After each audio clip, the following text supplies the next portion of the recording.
I will call us into order for our meeting for the special call meeting here at the Pickens County offices, Monday, January 28th. I want to welcome everybody. Thank you guys so much for being here. This is a very cool opportunity. I'm so excited for us to talk about it and vote on it. But before we do that, I'd like to ask you all to join me in our invocation and pledge of allegiance. Most gracious and Heavenly Father, thank you so much for today. Thank you for the blessings that you give to Pickens County. We want to pray for all of the people who are not only here, but across the state and across the nation. Lord, as our country continues to search for solutions to situations and problems, we pray that you will be the shining light for them as they make those decisions, just as you do with our county council and the decisions that we make here. We love you so much. It's in Jesus Christ's name we pray. Amen. Amen. I pledge allegiance to the flag of the United States of America and to the republic for which it stands, one nation, under God, indivisible, with liberty and justice for all. Thank you. Before we enter into our first item and our only item for the special call meeting, I have a letter from Vice Chairman Bowers that I'd like to read. Please be advised that I'll be recusing myself from the vote on the COPE program resolution tonight. Bowers Emergency Services, my family's business, is involved in the COPE program and will be the recipient of funds for its participation in the state program.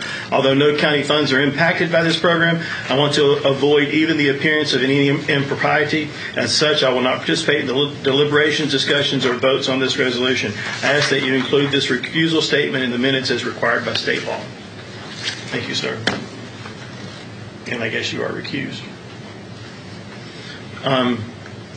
Now, on to our only item here. I ask for a motion in a second that we discuss a consideration of resolution endorsing the community outreach by paramedic education, or the COPE program, within Pickens County as a fully funded grant program of the state of South Carolina, Departments of Alcohol and Other Drug Abuse Services to address opioid addiction within the county and matters related thereto. Ask for a motion in a second. Motion by Councilman Feimster. Second by Councilman Hudson. Let me read the resolution, and then I'll recognize a couple people to talk about it. The resolution is, whereas the prevalence of opioid abuse and addiction have had and threaten to continue to have an adverse impact on the well-being of many of the residents of Pickens County, and whereas the state of South Carolina Department of Alcohol and Other Drug Abuse Services has established a program for community outreach by paramedic education, or the COPE program, and whereas the COPE program would address opioid abuse and or addiction by offering paramedic educational visits along with appropriate referrals for treatment for those impacted by opioids. And whereas the COPE program is funded by a DAODAS grant and is administered by a cooperative effort between private sector paramedics and local drug abuse counselors, and whereas the COPE program does not require any funding from Pickens County, but would more effectively operate if county personnel would make appropriate referrals to the program, now therefore be it resolved that Pickens County Council, in recognition of the crisis of opioid abuse and addiction in our communities, does hereby endorse the COPE program, agree to cooperate wherever possible, and to make appropriate referrals to the program so as to maximize the positive impact of the program on our community. I'd like to recognize Angela Farmer, Mike Marlin, and Randy Bowers to step forward and explain a little bit more about the COPE program. Yeah, come right up here.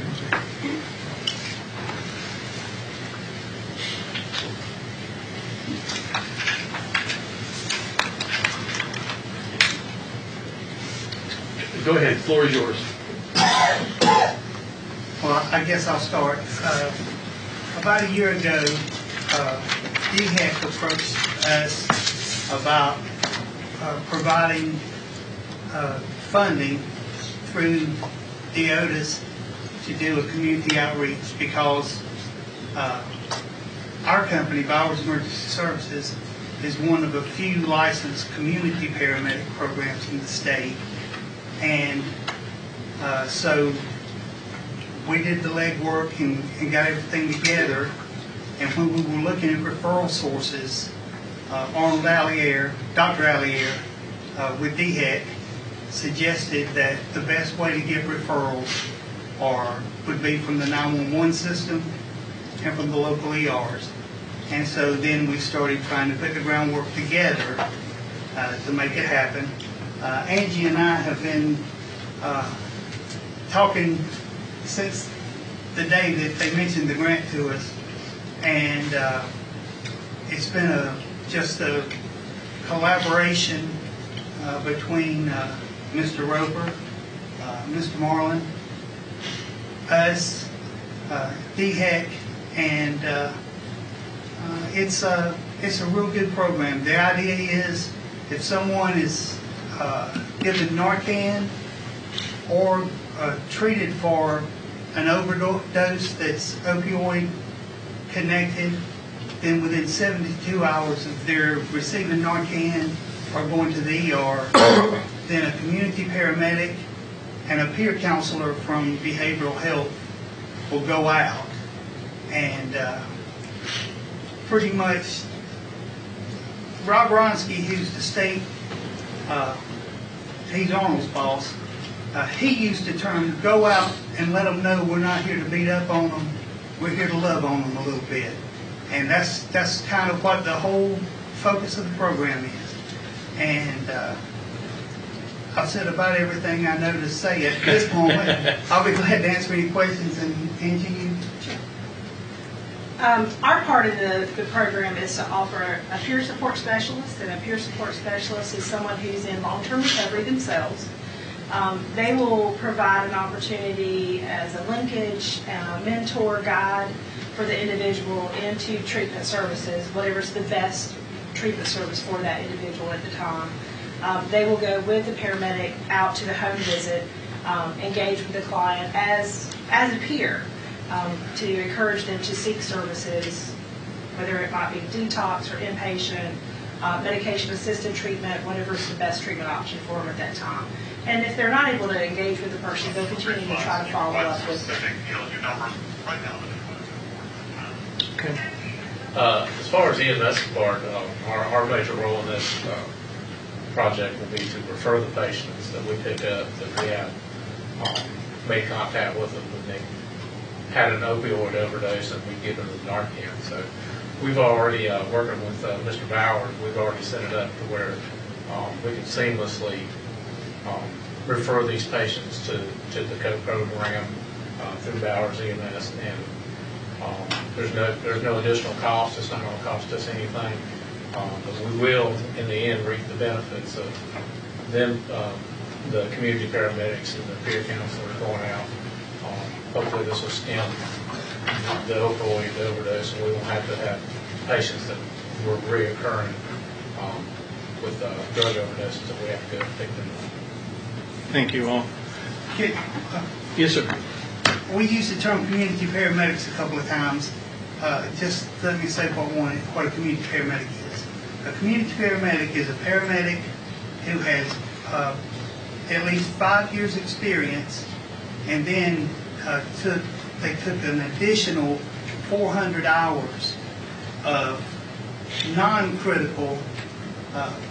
Paramedics are trained to think about the next 20 minutes, and a community paramedic is trained to think about continual care. And so I just wanted to identify what a community paramedic is. Thank you. Well, I was just going to say, I know that the opioid crisis is tremendous. Councilman Thiemster and I have just heard from some folks talking this past week at the Appalachian Council of Government meeting about the number of opioid prescriptions, that there are more prescriptions written than there are people that live in this county. And the crisis is real. What I love about this program is that it addresses what the Phoenix Center is talking about, in the sense of you administer Narcan and then they get back into a vicious cycle. And now it solves a problem for a moment, but doesn't solve it for a long time. As you were talking about with like community paramedics, which I've never heard that before, but that's awesome because what you're doing is you're trying to stop the cycle and really be able to help people. I want to personally commend you guys for being able to go get this type of funding. I understand that there are not many others that have taken the initiative to do that, so thank you so much for doing that. Is there any other questions, discussion? Yeah, I do. How long is this grant good for? This grant is good for this fiscal year, and we have already started the process to apply for next year. Of course, they're wanting to see some demonstration from this year. And just one thing, we are the first up and running program in the state. So there are no other agencies doing this? So you guys are the pilot program? Correct. Well, there's about 10 in the funnel behind us.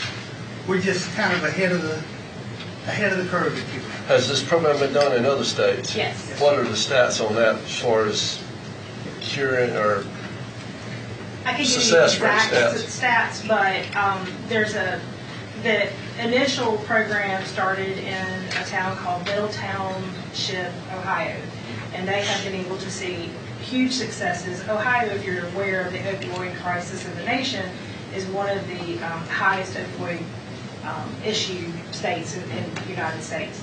So they've been able to kind of hit the ground running with projects, and this has been a very successful project for them. So our project in South Carolina is very mirrored from that one. So this will be the first one in South Carolina to try out and see how successful we can be. will any other community paramedics in the county other than your paramedics be participating? At this time, no, sir. We're the only agency with community paramedics. Any questions? Thank you. All right. Thank you guys very much for taking the time to come out here. Seeing no other questions, all those in favor signify by raising your hand. And so the motion carries. Thank you guys very much. That's all that we have for our special call meeting, so I ask for a motion that we adjourn. Motion by Councilman Hudson, we adjourn. Second by Councilman Feimster. All those in favor signify by raising your hand. And we are adjourned. Thank you guys very much. I got a vote on that. The adjourn? Yeah. All right.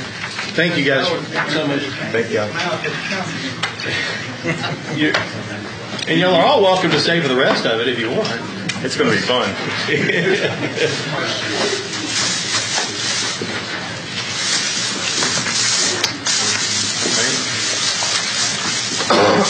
Okay, wait 15 minutes now. Oh, no, it's already No, we're good. We can start right now.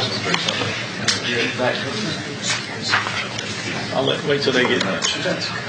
Maybe we have a pen or a pencil. Doesn't matter. Thanks. I won't have one with me. When you first come up, get living. It's all your dad outside.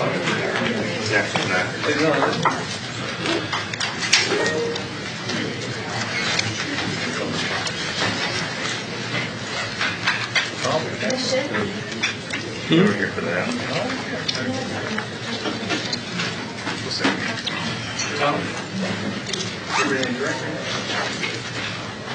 Thank you, Deb. I do. What's up with this, man? I'm hungry.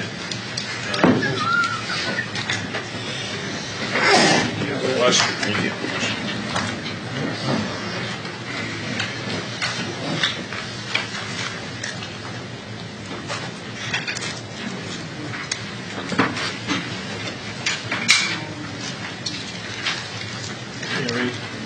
Okay.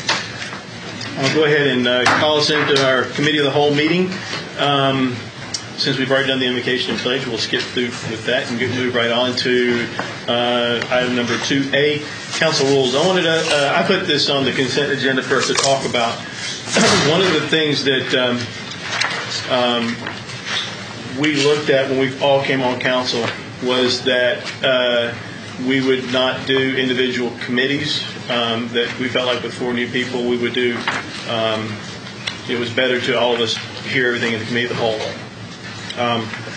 I'd like to kind of continue that because it gives us all the opportunity to hear and listen, except I'd like to ask you guys about the possibility of appointing, and we kind of do this already, but but it's not really anything official. Whenever we're working on the Madden Bridge project. I know that Trey, you're the guy that's working on that. If it has to do with a lot of EMS, you're on that, or if it has to do with the sheriff's office, you're really more in the know on that. And if it has to do with education, Wes is more in the know on that, or Tri-County, you're more in the know on that. So what I would like to do is, and Ken, I may need your help on making sure I'm saying this right, is as part of our policies, continue on as we are, but I would like to formalize where I can appoint, for example, one of the appointments I'd like to make, if you all are in agreement with this, is Councilman Whitehurst to kind of head up our health insurance. He has a mind for all that. He's Mr. Black and White, gets into the numbers and the nitty gritty, and I would hope that as a council we would want him focused on that. By the same token, I'd like to try to appoint Councilman Bowers to head up to work with staff on emergency management because that's his strength. But that's a bit of a change in our policy, so that's what I wanted us to talk about. Some thoughts. Yeah. I guess I didn't realize we were in violation of our own rules. Kind of. Well, we never really, although it's not really, we're not really in violation, it's that we're just formalizing what we've kind of been doing. We've been operating outside of our rules, and now we're changing the rules to fit how we operate. Well, not here nor there, but that's not my point to this conversation. And I see benefits both sides. Right. Having committee a whole, having the committees like they have had. Congress works with committees. Right. State legislatures works with committees, and the idea is to divide up the workload. Right. What we run into is we can't get everything we want done because we have to look at every single issue as a group, and so I feel we lose some bog down. That's not to say that you don't vote on every single issue. Every issue that's in a committee comes out of that committee. It can go from the committee to the committee of the whole, or it can come out for a vote. Just because you're not on that committee doesn't mean you can't attend those meetings. The meetings are always open for everybody. But what it allows to do, and just an example, we're dealing with the fire stuff. You wanted to have them meet with 3 of us, so we didn't have to have a quorum. Right. That would be a committee. Right. And what it allows is it takes a specialty of someone like Chris Bowers in the 911 stuff. We had a committee meeting that I wasn't able to attend to address 911, but he's the one that knows the information on it. So everyone got together for him to say, well, you need to go back and get me more information. So having the committees does serve a purpose. It does not exclude anyone from the knowledge. And then sometimes you get in a committee, you can say, now we've done the legwork as a committee. Now we can bring it to the committee of the whole for everyone to have input on it. And that's what I'm saying, we can keep doing what we do, but it just seems most bodies operate in a sense where they spread the workload right. It gives some opportunity for the members to now lead meetings, learn protocol, learn how to run a meeting and do that kind of stuff, which is a good experience for some that haven't done that before. So you would prefer to switch to our what we did prior to 2 years ago? What we had was 4 committees. Right. And it gave 4 different people a chance to lead a committee. And it also divided the workload up. And then you could take people that were more specialized and stuff a chance to work in those committees to develop what they had. Now, there are certain things that always go to the committee of the whole. The budget always goes to the committee of the whole. That's automatically where it goes because we all have to discuss that. Right. Okay? Smaller stuff, road maintenance, 911 stuff, and emergency services. I don't know a lot about that. I'm going to refer to him anyway. If he can get all the legwork done and go, listen, here's the plan. He knows what questions to ask to put it together. Then he comes to us and say, listen, we've researched this is what we feel like. Then as a committee, we already kind of know where we're going before we get down that road.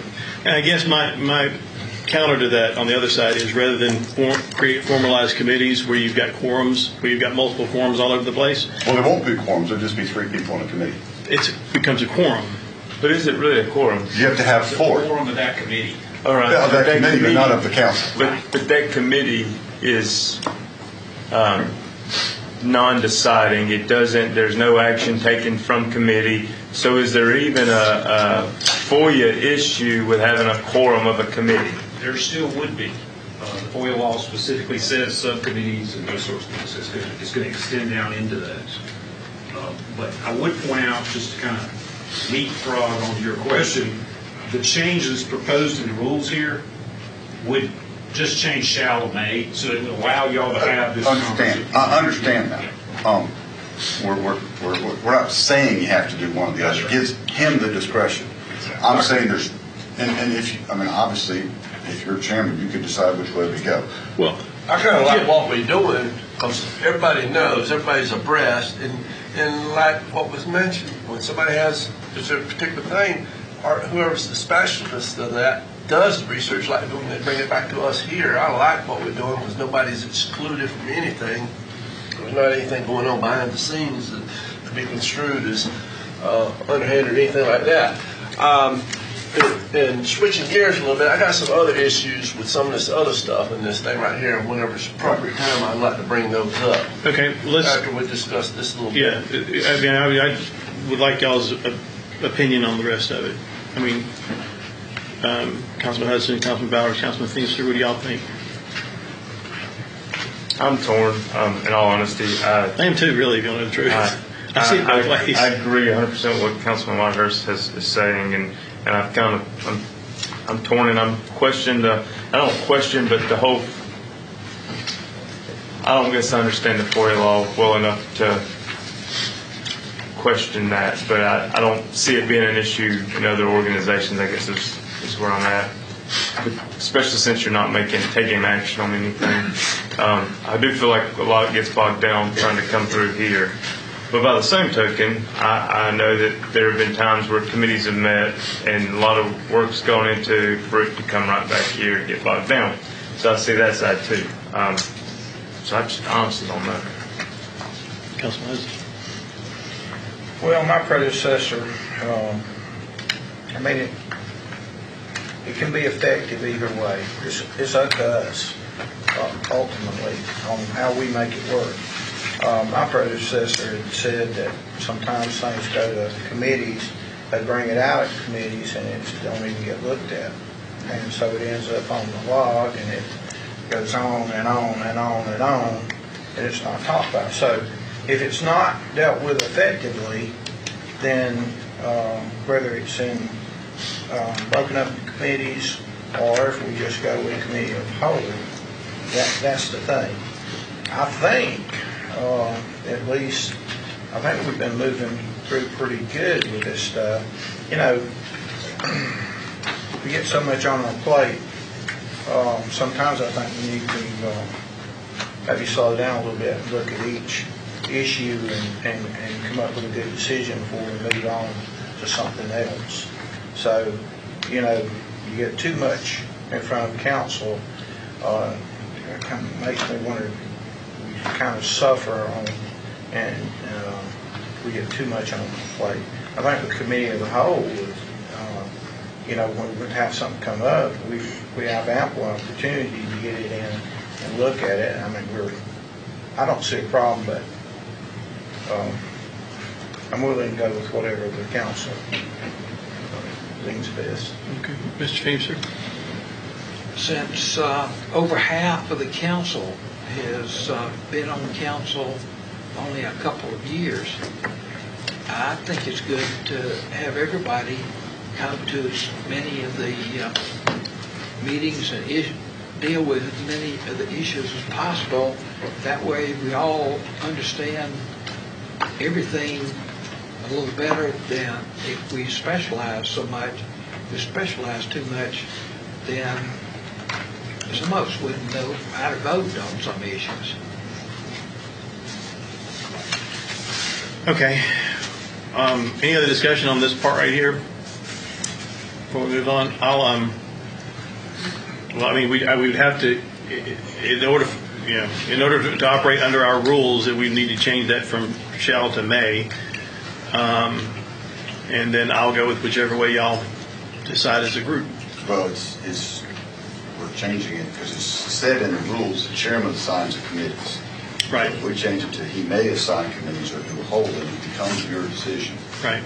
as to how you want to do it.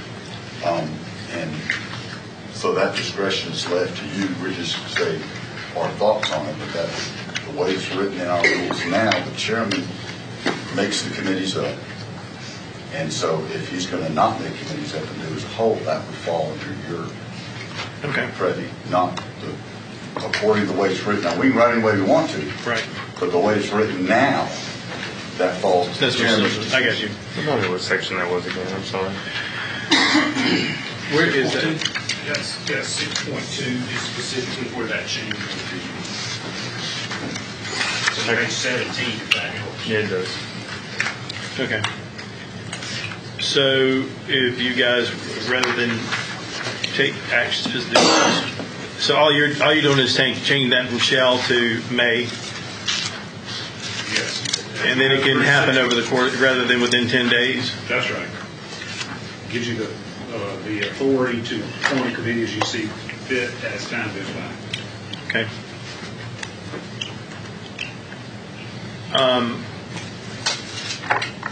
I'll certainly think about this, and based on what you guys decide to do. Councilman Hendricks, what did you want to talk about? All right, first thing, let's go to 2.3, page 6. Can I make a general point before Yes, sir, you go go into ahead. that? Yes, sir, sorry. And I appreciate staff doing what they do. I appreciate what you're trying to do for us. But policy is to be created by the council. And staff is to implement policy come by council. And it is our responsibility to create the policy of this county. What we got was policy decisions. I know best interest at heart, but we didn't discuss any of this. We didn't talk about any of this. What needs to happen is that staff needs to come to us and say, here's what we think is policy. What suggestions we have. We discuss it, and then if we put it in there, then we vote on it.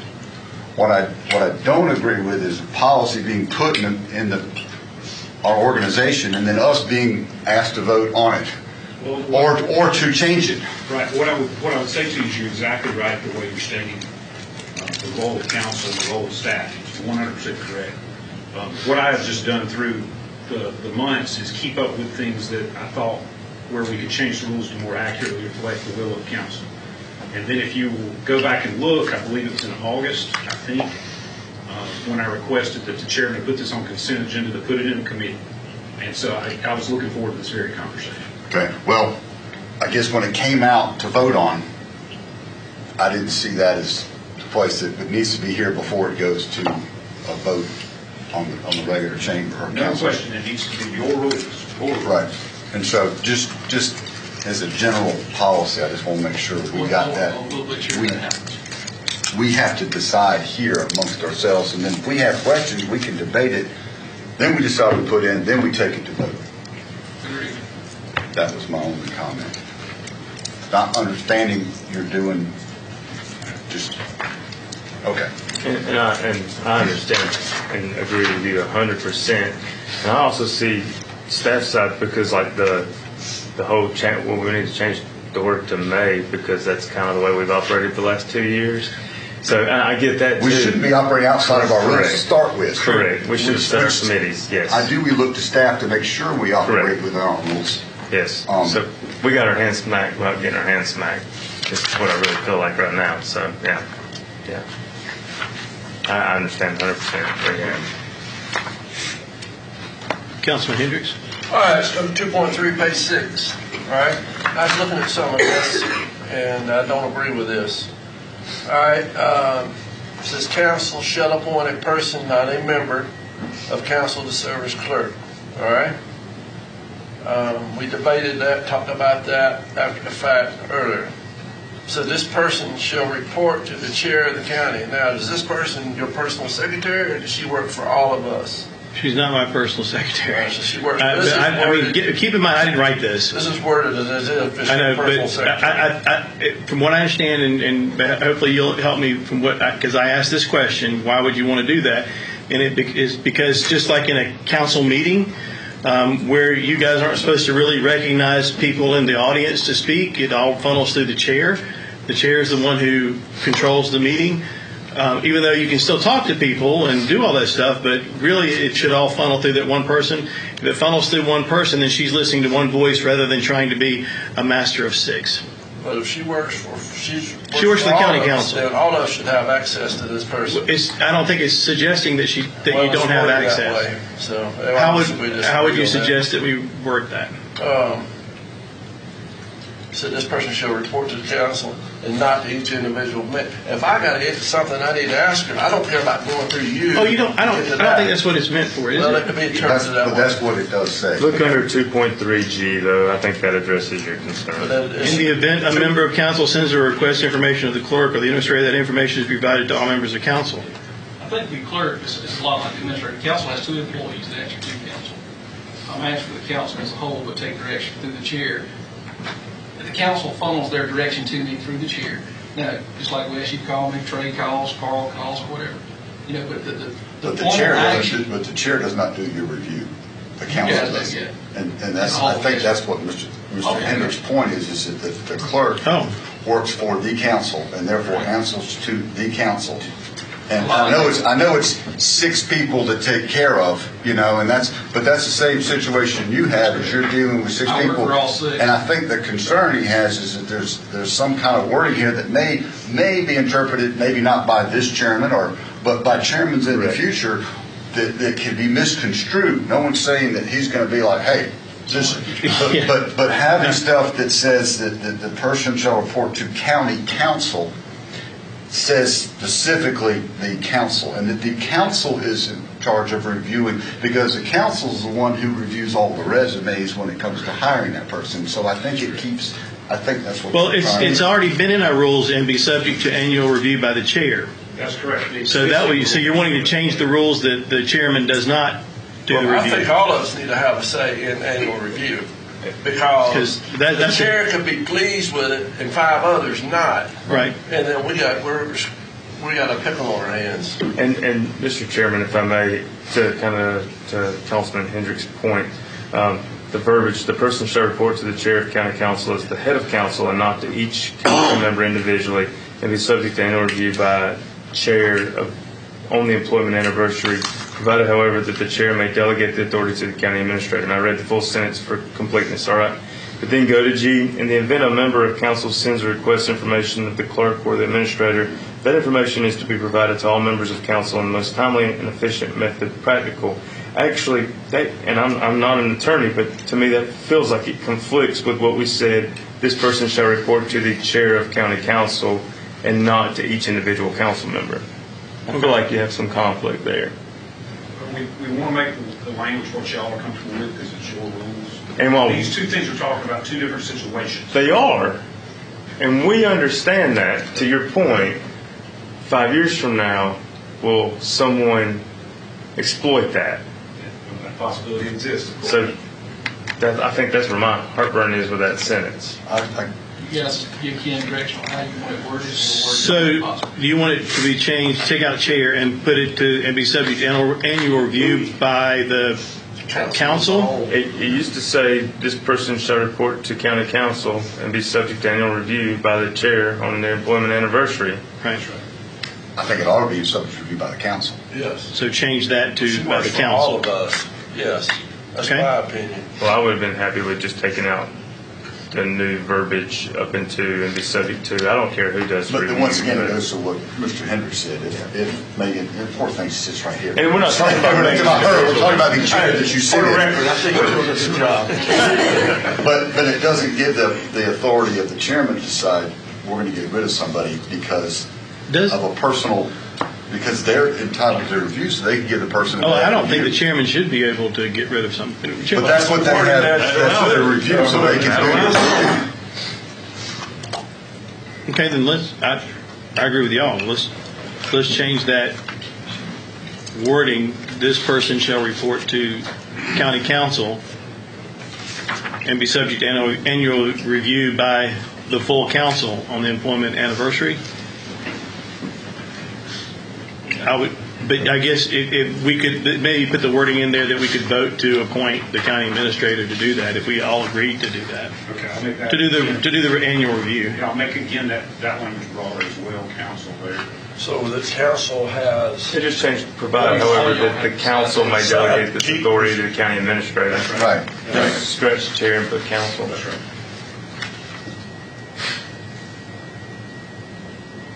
what about that first part? What first part? Let's see. This shall report to county council, and just take out all the red. Yeah, Right. That's what we're saying. Yeah. Okay.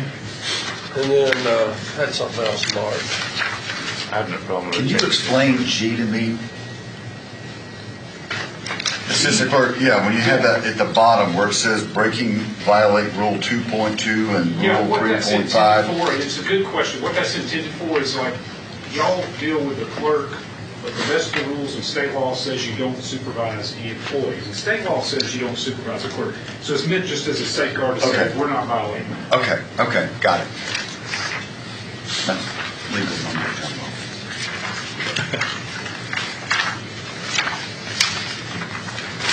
One thing, if I could, just for a second, drive the ship here, Mr. Chairman. I'm adding one thing to Robert's Rules at the very end. It's in Robert's Rules. It's in almost every organization's rules that I'm aware of, but it's never, for whatever reason, been in ours. And that's to allow for unanimous consent. For example, I asked for unanimous consent to adopt the minutes from the last meeting. Hearing no objection, they're adopted.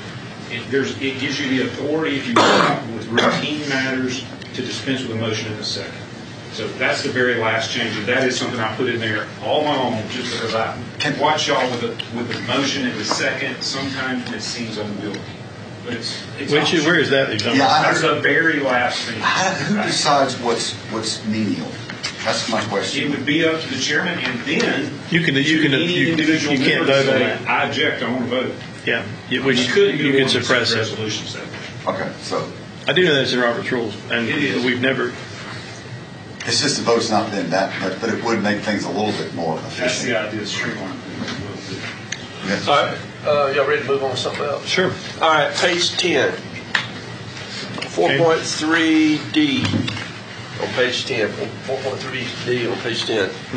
All right, agenda format. All right, 2, public forum is added. Is it or is it not required by state law to have public forum? It is not. It's not. It's not required. So, instead of us backing ourselves in the corner, we always want to say we have to have public forum. Give ourselves the option of not having it if we don't need it for something. My personal opinion, I think it's one thing that separates us from many other councils, is that we allow the public and give them that opportunity to come up there. I On the think big it- meetings, yes. Well, But like, But it's not in a committee special meeting. called meeting, would that mean we had to have a public forum? There's not a special call meeting with a specific agenda, but I would point to, there have been times when during public forum that we've not even thought about some stuff, and somebody brought it up, Not and all of saying- a sudden it winds up on the consent agenda. I'm not saying when we're over there for the big meeting, like right here. The committee of the whole, it doesn't matter. No, we had a special call meeting before that. Special call meetings, that wouldn't require it for special call meetings, as I understand, because you've got a that's, special agenda. it's a special agenda for that special call meeting, so it wouldn't We're not apply. obligated if we do that. No. If time is limited, you can always limit the amount of time you allow for public input. Right. I mean, if it really became an issue, but I mean, and I really appreciate this because y'all are thinking not about us, you're thinking about 20 years from now. But 20 years from now, you want someone to say, well, if we don't have it, you all can't speak. Right. So at least this way, we've been doing it, and it's worked really well. Sometimes it's painful. We've always done it, and I think it's a great tradition, and I like the fact that we now make it formal. Because I didn't realize it wasn't formal. Right. Yeah, there's it's not going to handle that. So I would be for keeping that, for putting that in. You know, going back to one thing on the clerk council, it's not in here, I don't see it. I would like to see something to where if I have an issue with the clerk, that I personally don't go up and chastise the clerk for an issue that comes up, that we need to have a meeting, we all have it together, and that comes from council. And I don't know if there's anything in there like that. Actually, 3.5, council to act collectively as elected members of the corporate body. County council members have no authority as individuals and shall refrain from conduct that would suggest a supervisory or somebody said the word authority on behalf of the county. I think that pretty much covers what you're talking about. Okay. It says is clerk that correct? council. That's why it's there, and that's why the other rule refers to that. Okay. Yeah. All right. That's it. That's no changes. That's something that's been there. 3.5. Okay. No one wants to point out that we've actually been doing our public implications in compliance with the law for years. I was pleased to see that. There's a recent case that came out. Hey, It turns out we've been doing it the right way. if you get a fax from somebody. So what the school board did was they backed down when they didn't have to. All I'll say is, we're doing it the right way. They had the guts to do it the way it should be done, Right. regardless of what the trend of the public was at the time. Another thing in my notes, page 15, 5.11, that was deleted. Can you elaborate why? The way that y'all have operated in the past and have voted unanimously to operate on 2 budget cycles now is to send the budget through the budget process, to talk about it in the committee of the whole. So rather than having it referred to the committee of finance, which we don't have, we just took that out. Well, if he decides to have that option to be able to do that, Then you'll still have that authority as chair. That's Or not an required. appropriate motion could send it there. This would just give the option. Wouldn't be so required. if you have a finance committee, when you want to have everything go through there that was revenue, I would, so could you say, because then once again, looking down the road, someone can say, well, we're not going to let that go through. If they're going to set it up, what I'm trying to do is have people that don't have the authority to manipulate things in their favor. But if you do set up committees, that the finance committee, things have to go through that are finance. what I could suggest there as an alternative is to go to where the committees are described in the rules, which should be in 6.2A, which is on page 17. I can add some language in there to say this, if the council wishes to study the budget in committee, Council on Administration and Finance is the appropriate committee for that. Or it either needs to go to the finance committee or to the committee of the whole. Yeah. I mean, there's no other choices. Right. Because then you have somebody have a committee where they control it. Right. We don't know, I think that'll be fine. okay. You're right.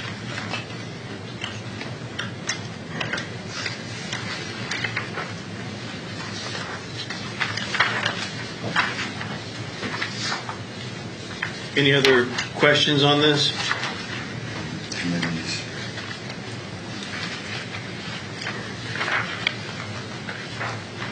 Are we going to say that if you're going to do it, you do 4 committees, or can we just say he can create? If you stick with the May language, that'll be the chair's discussion. Okay.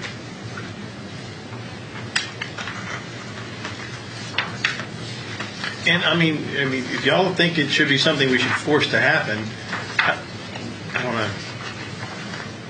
I'm on both sides of that. I can go either way on that. I like it how it is.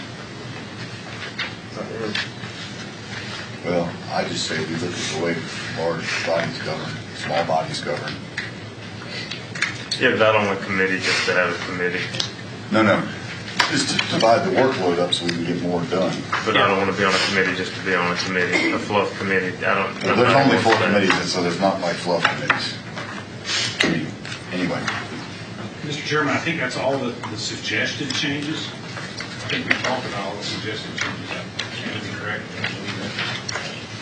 All right. Did you rewrite this up and then bring it back and we do the final? I will, absolutely. Thank y'all, gentlemen, for indulging me. Thank you. All right, let's move on to item 2B, Highway 153 extension. Mr. Wilson. Yes, sir, Mr. Chairman, the March 2017 meeting, council approved the resolution 2017-04. approved and supported in 2320 with the provision that we're not obligating county funds until the grant's approved, it comes back full council approves it. Where we are today, that project is still on, I guess, on the table. One thing we probably need to do, really and truly, and I would recommend that we move on to the next item on the list and figure out how we're going to pay to maintain our own roads before we think about maintaining the state road. That's my personal recommendation to you guys, but hey, tell me what you want to know from me, and we'll. I'll say this, just because it's made it to the list again because we got word from the State Infrastructure Bank that they're now beginning to look at it. They wanted our updated files, updated information. We're looking at our next item. We're looking at needing about $3 million of funding for county roads. Well, to do this project right here, It's about $40 million a year. to do not the roads, but on what we're talking about, this 153 It's is about going $40 to be, million a year. is what our- right, it's $16 million Right. of county funds to do state roads. And I have a problem with that, and have since day one, and I won't vote in favor of it, because it's not our responsibility. We got enough responsibility of our own, we got enough stuff crammed down our throat. So, Mr. Chairman, what I would recommend we do, as everybody knows, they've actually raised the gas tax to pay for state roads, which in turn means more funding comes back to the local transportation and the city fund. There's a bill that came out, I think it was last Friday before, that, as you know, when money comes from the state to the city fund, they get X number of dollars. I think it's like 5% of the total gas tax, or whatever it is. But anyways, there's going to be additional funding coming to the city fund committee, and there's a bill out there that they want to pass now that says any additional funding that comes can only be spent on county, on state roads. I'd say maybe we go back to the city fund and say, look, you got a windfall of funding coming in. So y'all can Let's pay let for you it. pay for your own road with your own money. That's my personal Well, if it's okay recommendation. with you, I'd like to move forward past this. We'll not table this, but move it to the next. And if you need information, we'll get that to you. Okay. Item C, road maintenance fees, line number 66. I'd like to start off with this, Mr. Chairman, is I've asked Mr. Coker to do a brief overview of our existing road maintenance ordinance, to explain what it is, what it's used for. And from there, we've got county engineer, roads and bridges director here to kind of go over the road condition report that we actually just have to go through. So we'll start with Mr. Rowe. If y'all give me just a second while we were making the sausage on the last thing. We lost. You just wanted that in the minutes, right, Megan? I just wanted to say that in a minute, one time. It's the engineering chair. You heard that for me? That was courteous to say. Just a couple of things, and I don't know how well y'all can read that. I wanted to go back to the actual language. Administrator asked me to take y'all back to kind of ground zero of the actual language of the road maintenance fee that was passed by county council back in, I believe it's 2001. Yes, year 2001. First thing that I thought was interesting is just kind of a philosophy statement that was right at the beginning. It's the express intention of county council that the payment for specific governmental services be made, as much as possible, by those receiving the specific benefits of such services through the charging of appropriate fees. I thought that was an interesting, almost 20-year-old policy statement that was in here. So you're going to charge the users of the system a fee for using it. And then as you look at how that was implemented, it's just exactly what you see in your tax bill. The owner of every vehicle, with a few exceptions, shall have a road maintenance fee of $20. The road maintenance fee shall not apply to manufactured homes, even though they carry a car title, any vehicle registered to a church, or a non-motorized vehicle. So there are those limited exceptions. The proceeds of the funds shall be specifically used, and be very cognizant of the language here, to maintain and improve the county road system, which consists of roads owned by Pickens County and Pickens County municipalities. It says that the purpose of this fund is to go to those uses. It doesn't say that it's the only mechanism, the exclusive mechanism, but it says that fund can't be used for anything other than that. Okay?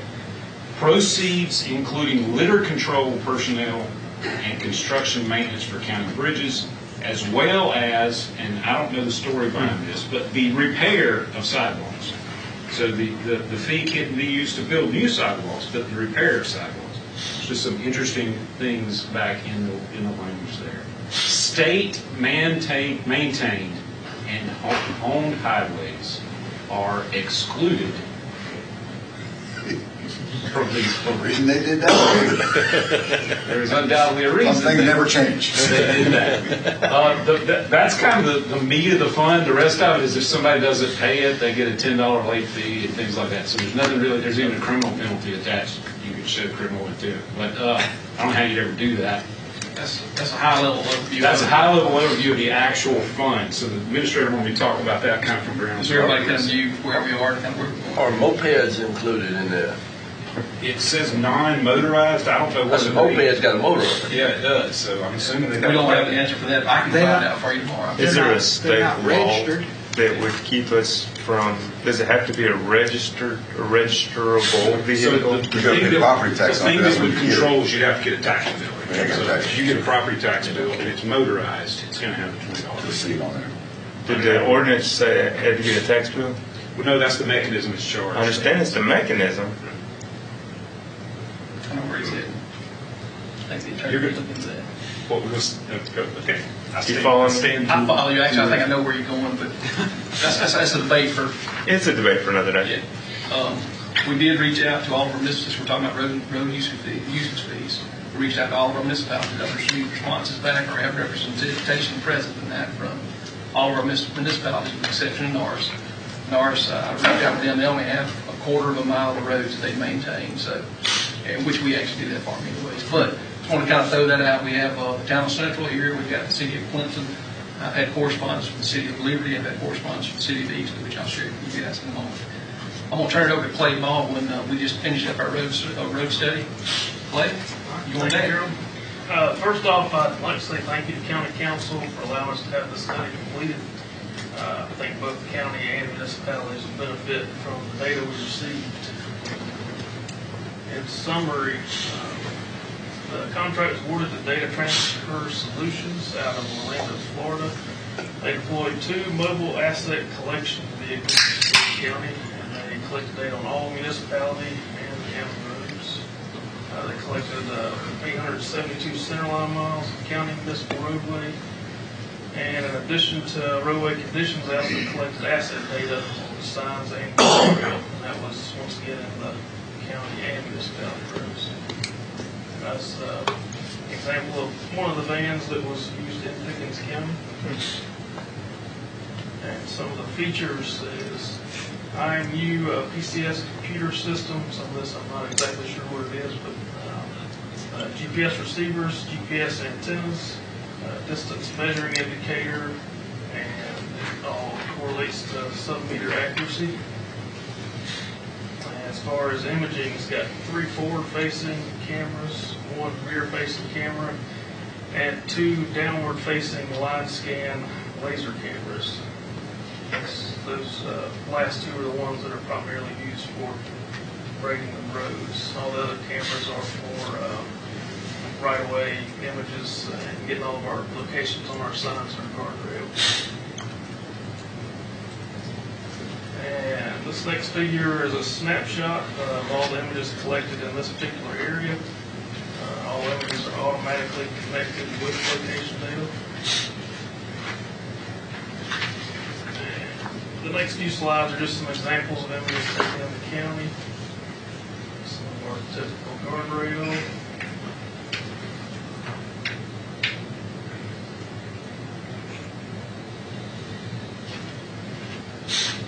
You'll notice this sign's not in great condition.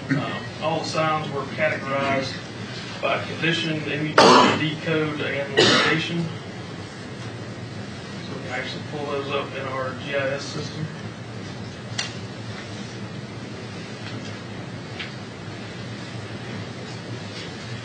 And now we'll get into the condition of our roads.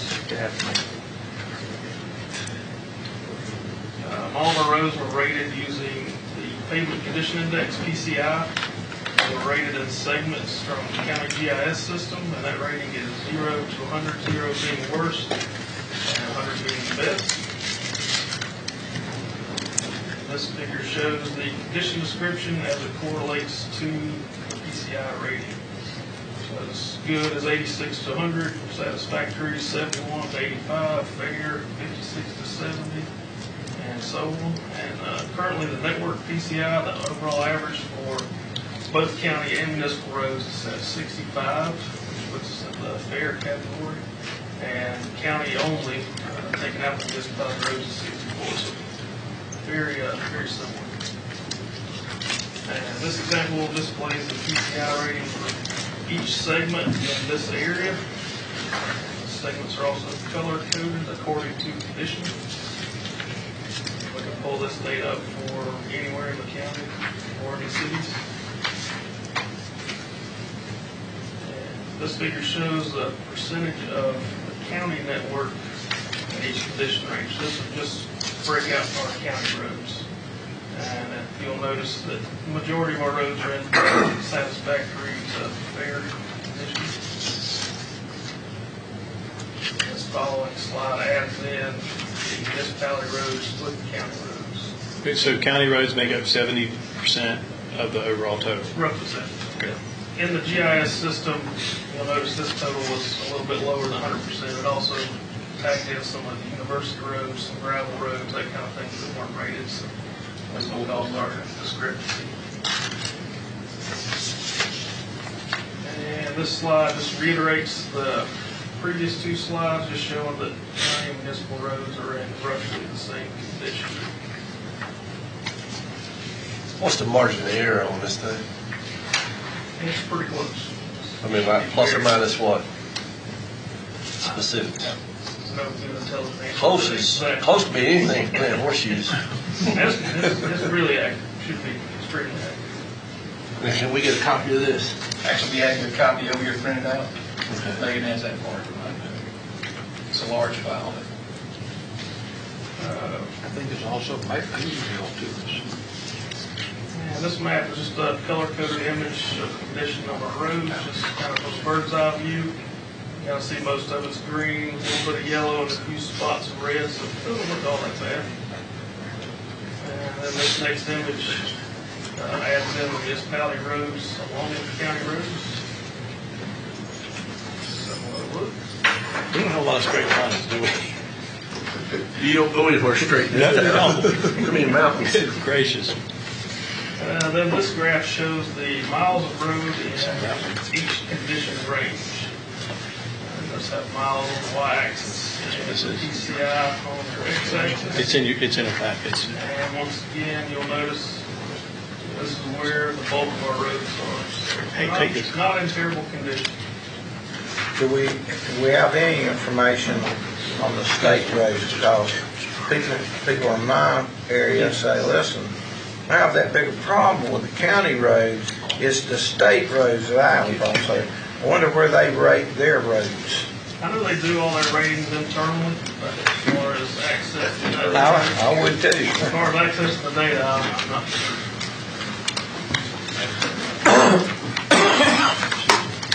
All right.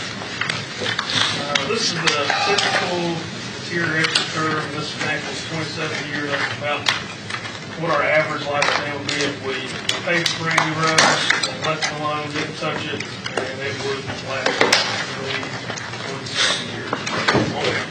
Is that total breakdown? I mean, how far, what do they consider that? That would be into the failed category, where it would have to be reconstructed. Okay. And I'll dig into that just a little bit more in just a second.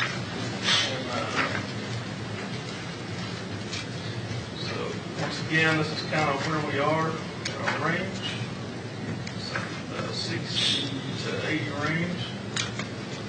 And that puts us as a whole 50 to 80% as far as the lifespan and percentage, as that's again on average.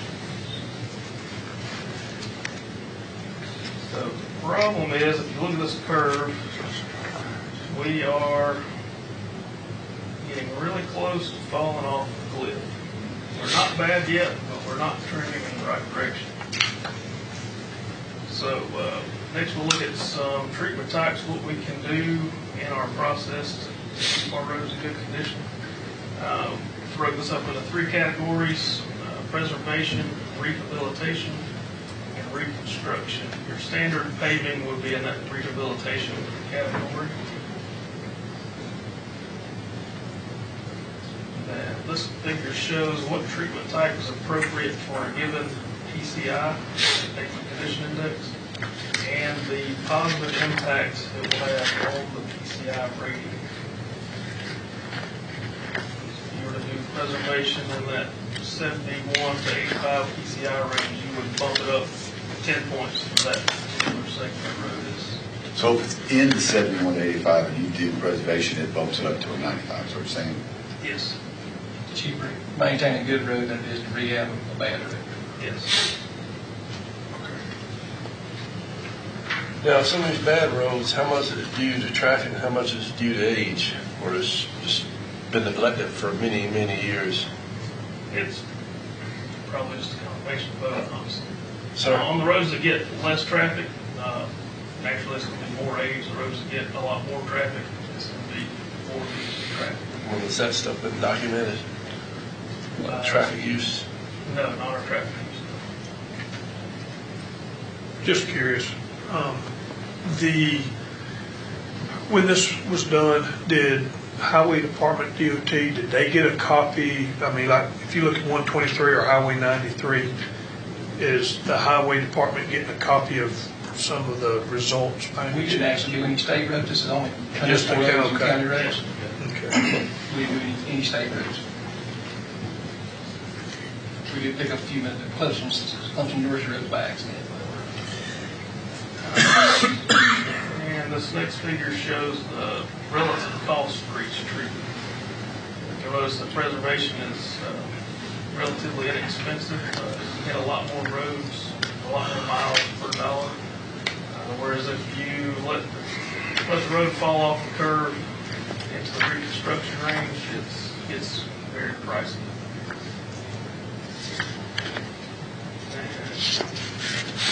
Go back to our deterioration curve for a moment. When we perform a treatment, the impact or the positive impact of the treatment will bump us up. In this case, it's an example of rehab road. It started out in between 50 and 60 range, so that will be a major rehab, bumps us up all the way to 100, and our curve starts back over. If we were to do preservation, if we were to do a preservation, we'd be farther up around that 90, 85 to 90, and then that one, once again, for a lot less money, bump the road up and keep us up closer to 100.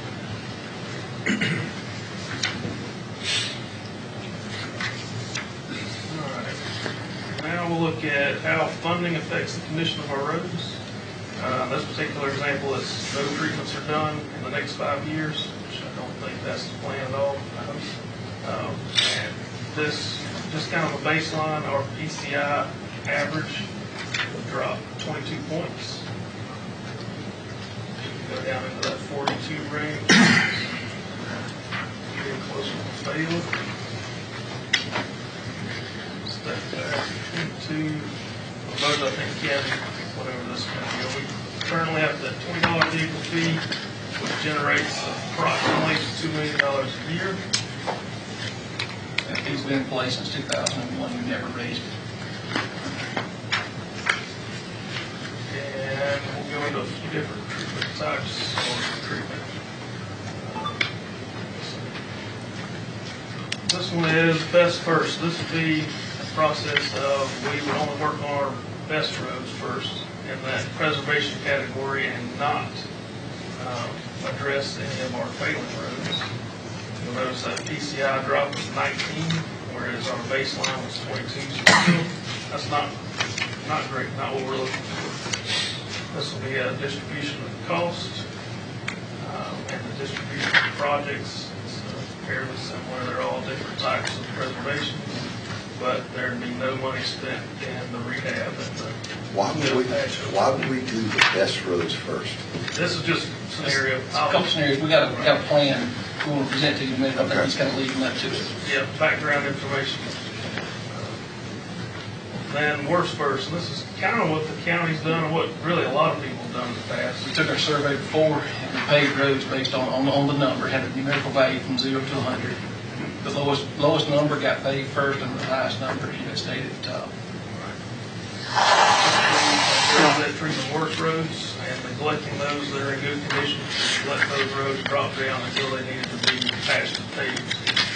It's a little bit more expensive. That PCI drop puts us at 17, so we're better off than our 19 from doing that first. So if you start with the good roads first, at what point do you get to the bad roads? What we're going to recommend we do is spend a little bit of money on the decent roads. When I say decent, some has 93, you probably remember this, back 10 years ago, between Liberty and Norris, they done what they call a crack fill. And it looked like little black snakes running all up and down 93. But you know what, the road's still in place today without that crack fill. They probably would have already had to be out there. We're going to recommend doing some things similar to that, Pickens County. Look at some things that may cost us a few dollars today, save us a lot of dollars tomorrow. So, I mean, really, also Keep doing a good work road in first. shape than to. Yeah, we want to keep the good roads good and the bad roads getting better. really what he's showing is a different, I mean, if you do a best first scenario, it's almost identical to a worst first scenario. So, It's very similar. We're coming back with a little bit different plan than what we've always followed. So now we're going to get into the balanced approach. This is 5-year optimized, and you'll notice that PCI drop is continually getting better. We've gone from 22 originally to 19 to 17, and now we're at a 14 PCI drop over the next 5 years, our current budget levels. And the balanced approach is a 25, 50, and 25%. So we do 25% of the money on preservation, 50% on rehab, 25% on reconstruction. If you notice the distribution of costs, you've got the 25% in our preservation, but then when you go to the distribution of projects, how many more roads you're affected, how many more miles of road you're affected. So it's a very inexpensive way to maintain those roads in very good shape and not let them deteriorate. What's our average rating? 64, 65. So at the best approach, we're gonna drop to a 50. With the current Our funding. current With funding, the current funding, yes. Yes. which is poor. It is. Yeah, We were where the it's really state bad. was 10 years ago. The state turned that curve and did nothing, and dropped off.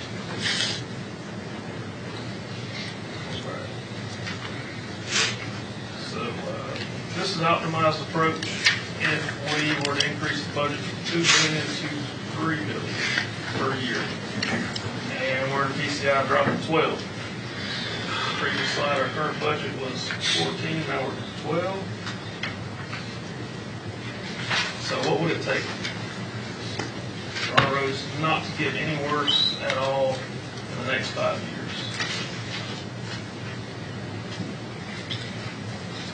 A lot of money. You can see it kind of steers you to death there. It's probably not something we can do. It's probably not. So to maintain a PCI of 65 in 2023, it cost us $21 million.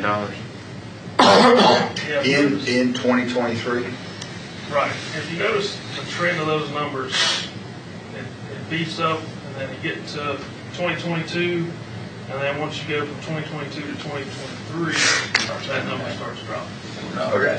So how are they coming up with that number? They have an inflation rate obviously built into it. Right, yeah, they have inflation rate all the time. What would be then, I'd like to know what that calculation would be, what inflation rate they're assuming to come up with that. I think it's around 2%, if I'm not mistaken. And what projects are they anticipating in 2022? What's going from good to I bad? think it's that when you're dropping off that curve, if you want to get everything to a zero, I think as you drop off that curve and everything, the wheels fly off the vehicle, so to speak, then you got a lot more infrastructure built at one time. But keep in mind, that 2023, your numbers are going to drop drastically. That's not a realistic approach, though, guys.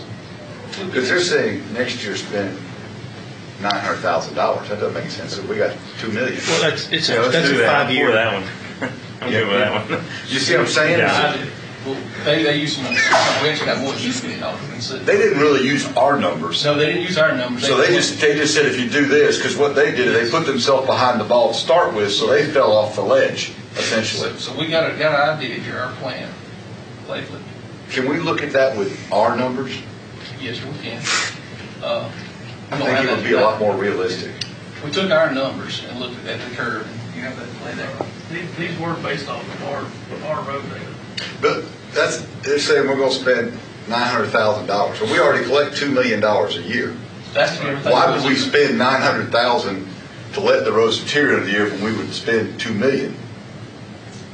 Don't have a great answer for that. I understand that they didn't come from. To get everything to a zero, what we're going to present you an approach tonight that would not get you to a zero in 5 years. What we need is a plan that gets us to a good baseline. Everything doesn't have to be excellent, but everything needs to be good to satisfactory. Is that agreed upon? I think Ms. Bowles did the same thing. And based on where we are right now, and the data we've collected, $5 million is about where you need to be to pave your roads and get them on about a 20-year cycle. Right now, we actually, Trey knows this, we've been preaching this since 2009, fees not enough, or fees not enough. Yeah. We pave between 17 and 23 miles of road a year. We're sitting on a 900-mile inventory. Do the math, guys, we in a 40-year better paving cycle. We are in the city, we're all in the boat together. The average road lasts about 20 years. How do we come up with $5 million? That's going to be a big, big cost. I think before we even get to that number there, that's kind of where we need to be in the future. The question at hand tonight, I think, well, if I understood the chairman correct, is road maintenance fees. I think everybody in the room is going to agree that our fees are nowhere near enough. But what do we do with the fees we have today is the question at hand. I mean, how do we continue on as we are? Do we do things differently? Do we go back to the system we originally implemented, or do we look at a different approach altogether? Well, I know that I've had, the people that call me call about how bad the roads are, and then they call complaining about the fee. Mm-hmm. They don't want the fee on the cars, but they want our roads fixed. So, according to what you're saying, is the fee's going to have to jump to $50 a car if you want to get $50 a car. That's not realistic overnight, guys. But, and we can get there, that's going to be a debate. I don't think you guys are ready or should be ready tonight to make a decision on raising the fee to $5 million a year. We probably need to get a lot more data to even convince you of $5 million a year. I think everybody sitting around this table will agree if what we're collecting and the paving cycle we're on right now is not realistic. Is that agreed around the table? Yeah. So what do we do with what we have today is the question we're at today. Currently today, and through the end of June the 30th, there'll be about $4,388,944 in the road user fee account. This issue was put into committee in 2017, and it's been kind of laying there deciding what to do, what not to do. So we hadn't done any paving in the last year and a half, 2 years. So the money's just generating us about $170,000 to $180,000 a month is what actually goes into that account right there, and it builds up and builds up and builds up. We're at the point now that we need to do some paving. The cities need to do some paving. We all, so the first question at hand is, what do we do with what we have, and how do we make the biggest bang for our buck with what we have? Now, we got 4 different options. Our job, as Trey said, we don't set policy for council. We give council options. We also can give a recommendation. Is that fair? We got 4 options on the table tonight with what to do with what we have. Now, the 5th discussion is going to be, how do we get to where we need to be in the future? Because we know, and I think the cities will agree with this as well, we know that going forward, what we collect is not going to be enough. We got a fee that has been baseline for 20 years. We hadn't rose with inflation. We're out of date. We're out of whack. We've kicked the can down the Previous road. council, did they talk about this, or, I mean, because it looks like it's been a long time, since 2009?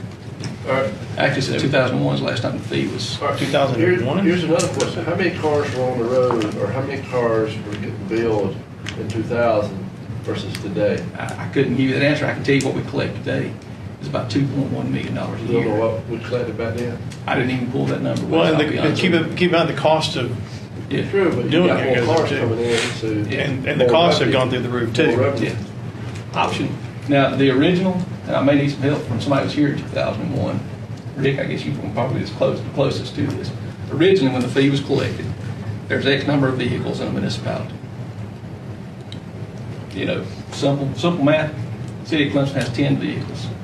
You multiply that 10 times 20, that's the fee that was collected in Clemson. That money was given to the City of Clemson. Is that a fair assumption, Rick?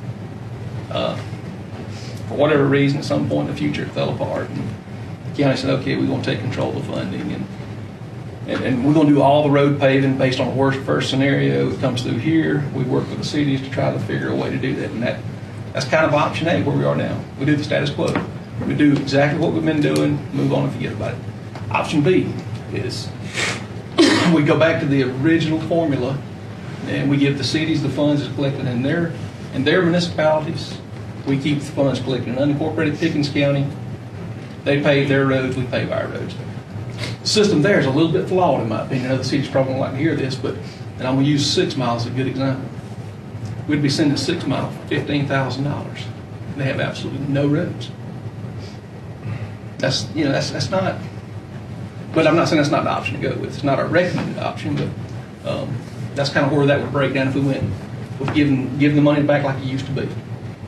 Okay, option C. Option C here, what this does is we use a formula.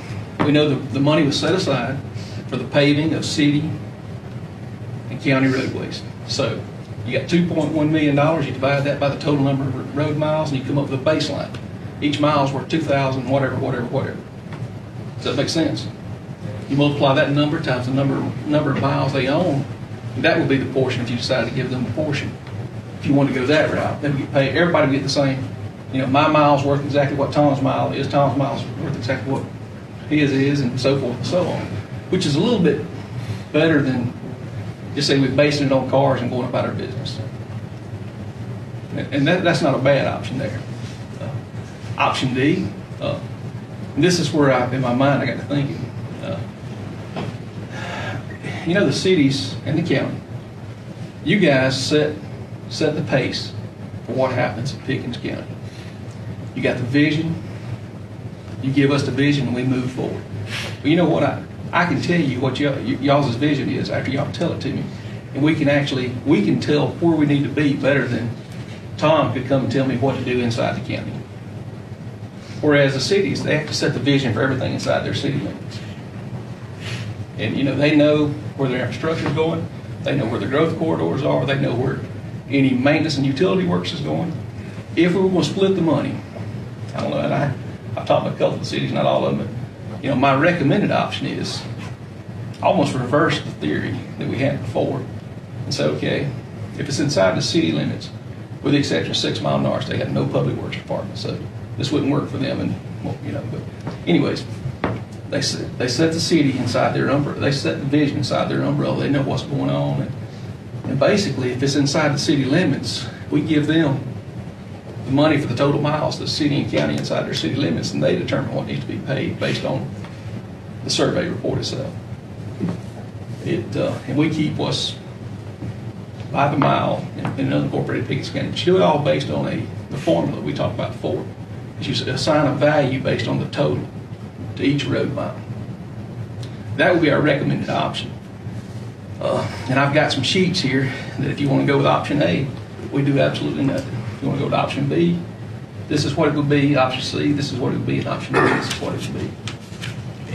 And I don't know, we got Tom from Town Central. We got Rick from Clemson. I don't know if y'all like to speak. I don't know if that's a Roy question, I guess. But No, that's fine. I'll pass it around. First of all, thank you for having us. We appreciate it. This didn't happen 3 years ago, so we don't take you guys for granted. And thank you for including us. We appreciate it. The way it used to work before 2 years ago was the county would basically tell us what roads were going to get paved inside the cities. We didn't have a lot of say in it. The problem became that county's not aware of where we're gonna be replacing water and sewer lines. And if you wanna see a perfect example of what the right hand doesn't know what the left hand's doing, drive down Heather Drive sometime. Because every 150 feet, there's a sewer cut. And it's because when it happened, the county showed up and said, we're paving here, and here's what we're gonna do, and we said, well, please don't do it, because this is gonna be replaced in a year. And it was, take it or leave it. Well, the road's about to fall apart, so I guess we'll take it. So if you drive down Heather Drive now, you probably pull it up on Google and see the stripes from above. Literally every 150 feet, there's cuts across the road. So for that reason, we would like to have the allocation turned back to us and we can schedule it. And we know what we're not going to tear up. In addition, the city actually designates 2 mills a year property tax that we put into sidewalk and street maintenance. So this is not all of our money that we put into paving and maintenance. This certainly would enhance it dramatically. We're kind of like what Gerald's situation is we're not on a 20-year cycle. We're probably closer to a 45 or 50-year cycle right now. That's what we are. Yeah, we are too. And so we're playing catch up. And we would prefer to have the allocation back. One of the things that we asked Bob Nash when he set this up, whenever it was, is for some additional consideration for Central and Clemson, because the university is an island. They're not in the city limits, and there's 7,500 students living there that you have to go through city streets in Central and Clemson to get there, but we get 0 credit for many vehicles there. And we'd ask for some consideration, and initially we got a little bit, and then it kind of tailed off. But that's just something to think about. That's our situation. We jokingly say it's probably good because one of the reasons we have generally good tenant-tenant relations is because one can't use the bully pulpit to legislate what the other's going to do, so we have to get along. But we would prefer to have the allocation, and it would help us in scheduling and bidding. One of the things that the county used to do is bid it based on their larger number, $1 million, and would require the paver to give the cities X number of days to add our streets onto that at the whatever the unit cost is, which some years we did, and some years we didn't, depending on how much paving we're going to do. But one of the situations, we try to get all of our paving done in the summertime between May 20th and August 7th. And when the county used to do it, a lot of times that didn't happen. And we create more problems ourselves when we come in. Well, it didn't happen so much in the spring, but it happened a lot in the fall. You get into August, September, October doing paving work, and our governing body just got beat up by being in the way, basically. And it's just so hard to schedule stuff that needs to be constructed. And so we try to stick between May 20th and August 7th. And if we had the allocation that would allow us to do that, we could schedule it and pay it. We don't care if it's on a reimbursement basis or if you just write us a check. Doesn't matter. We'll set up a separate line item to track that's the amount of money that we spend on county paving money. Whatever's more convenient for you folks. If you'd like us to spend the money out of our operating reserves and then bill you after the fact, that's fine too. So that's what we would prefer to do, and we appreciate your consideration. Can I ask a couple questions? Sure. How does the university take care of paving the roads that are on the university campus? I don't know where their money comes from.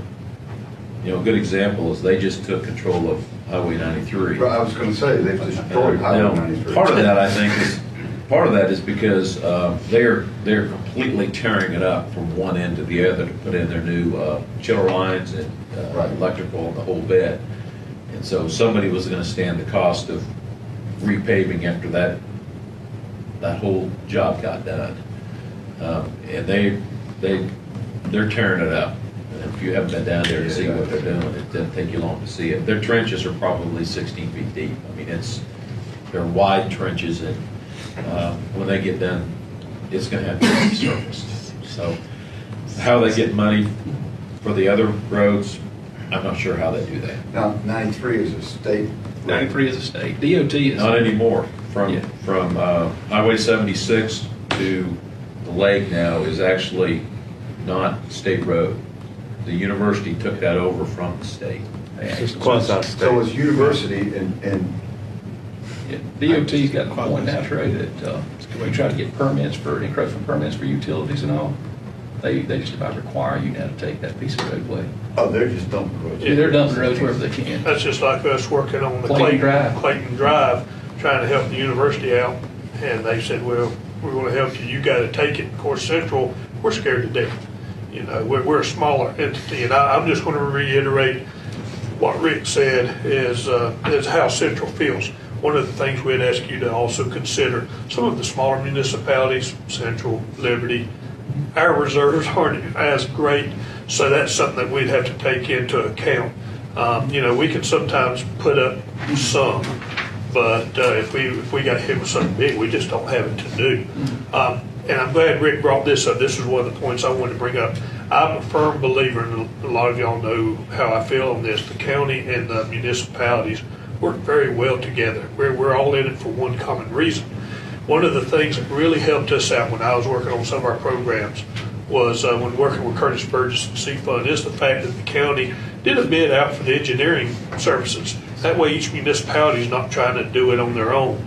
And I'd like to see the same thing kind of with, if possible, with these funds, because when you think about it, when you bring in a company, they're going, that little mobilization line item, when they look, if Central's only saying, hey, we need y'all to come in and do these 10 roads, that cost is going to be much, much more than if they knew they were going to be getting a big contract.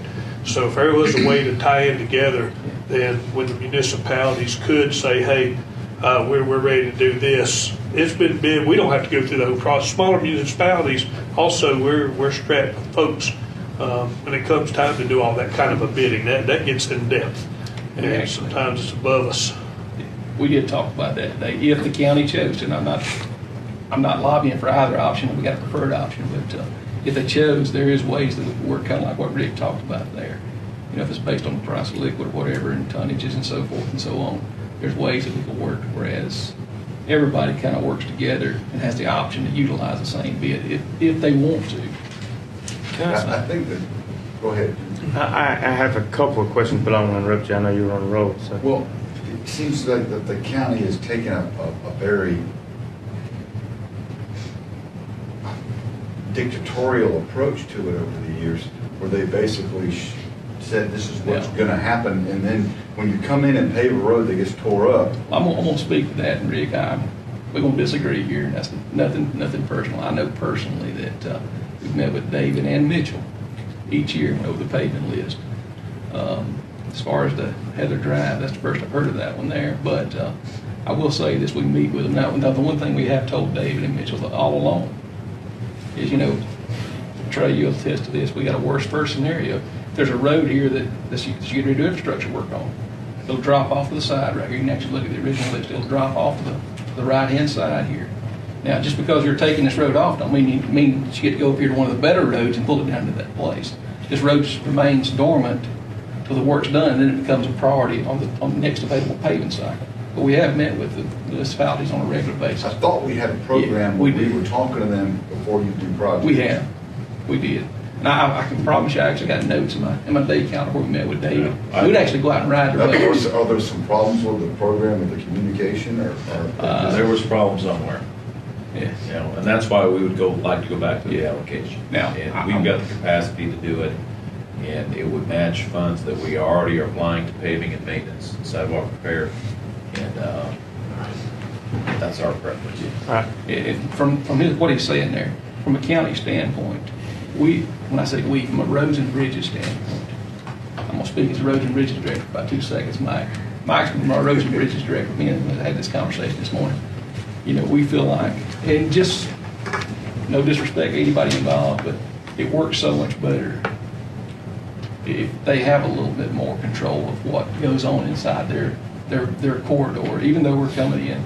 You know, and this is a good example with this here. If I go to Clemson and say, okay, Heather Drive is scheduled to be paid, well, they see that Heather Drive money is their mile of roadway is what get paid this year.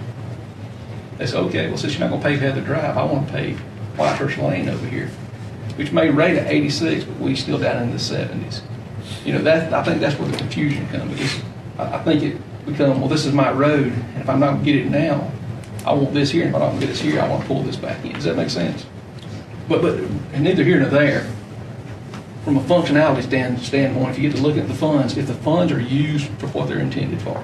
I think that was what the issue was years ago. I don't know. I think there was confusion on what the funds were being used for.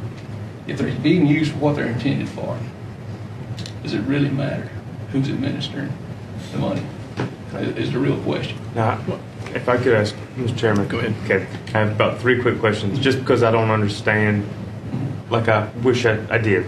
I'm assuming we can put a dollar figure what it costs us to repair, repave, rebuild a road, right? I mean, that's the way it works. A job is worth X number of dollars per a mile kind of deal. Okay, so looking at that, if we break up the funds per mile, looking at options 3 and 4. Sure. Obviously, I don't like option 2 because we have county roads and municipalities, and if we give all the money to the municipality, we have no money to take care of our county roads in the municipality. So I like options 3 and 4 if I'm going to look at options. What is the municipalities? This question is for you guys because you're from the municipalities and the folks that you talk to. What are your thoughts on option 3 and 4? Option 3 being y'all would take care of your municipal roads, and option 4 being you take care of your municipal roads and the county roads in your municipalities. You get the fee for it. But you get the fee. Guess how many county roads we have in the city of Clemson? And he's got that number on that spreadsheet there. Well, for City of Clemson, option C would bring in about 311,000, almost 312,000, and option D would bring in 325,000. So the majority. And that's going with a mile is equal X number of dollars. Show me option C. See, there's $6,000. I don't know which road is a county road. Which road? Can I? I don't think we have any county roads in our municipality now. Clemson. Do we? You got to have at least one. Well, he's got I guess, why do we have a county road inside the city? We've got county roads inside It Here's my may be home. Chapman Hill Road, and that was one that when Patrick Square was constructed in 2008 or 9. Question. Okay. The city, this is a DOT thing, the city is required to take it back, and that may still be a county road because it's a city road that extends out in the county. I'm not sure. Here's my concern, and it's nothing with you guys, but let's just say I look 10 years down the road, and you got county roads in your city, I'm going somewhere. and you don't pay the county road, I'm going somewhere. okay? And then everyone starts screaming, we don't have control over that. What I would rather do is give you those roads. That was where I was And going. make the roads in the city, the cities, and when we take that fund like we're doing, percentage-wise, and let you administer that way, if someone wants to bitch, I can say, hey, that's a city road. That was the direction I was going. Is you would obviously you're going to have state roads in your municipality and they'll give you those. They just won't give you the money to go with them. Yeah. But if we're going to give you the money to go with the road, what is the municipality's thoughts on taking over the county? And what are your thoughts over letting the municipalities have the county roads with the money that goes with them? I think that's fair and reasonable. Yeah, I agree with Rick. One of the things, there's a perfect example, and that's down where the county library, the county senior center, Commons Way. That's a county road in there. And I can tell you, because it is heavily traveled, and I guess when it was originally built, we had a mess there because it's a necessary route for cat bus. You could go down, and literally the road was pushed up that high with a rut. We tried, it got repaved one time, and Gerald came down and looked, and then we reclaimed it. That was the only thing we could do because it wasn't designed to stand up such heavy traffic. So that's one reason we do have the county. But again, going back, I guess from the city standpoint, as long as we would have the funds to be able to take care of it. If you see, right now, if you were to say, why don't you take county road, you'd probably see me running that way as hard as I could run with my hands over my ears. We're in the I'd be same boat with scared to state death roads, of it. because they want to hand it to us, but nothing, no way to.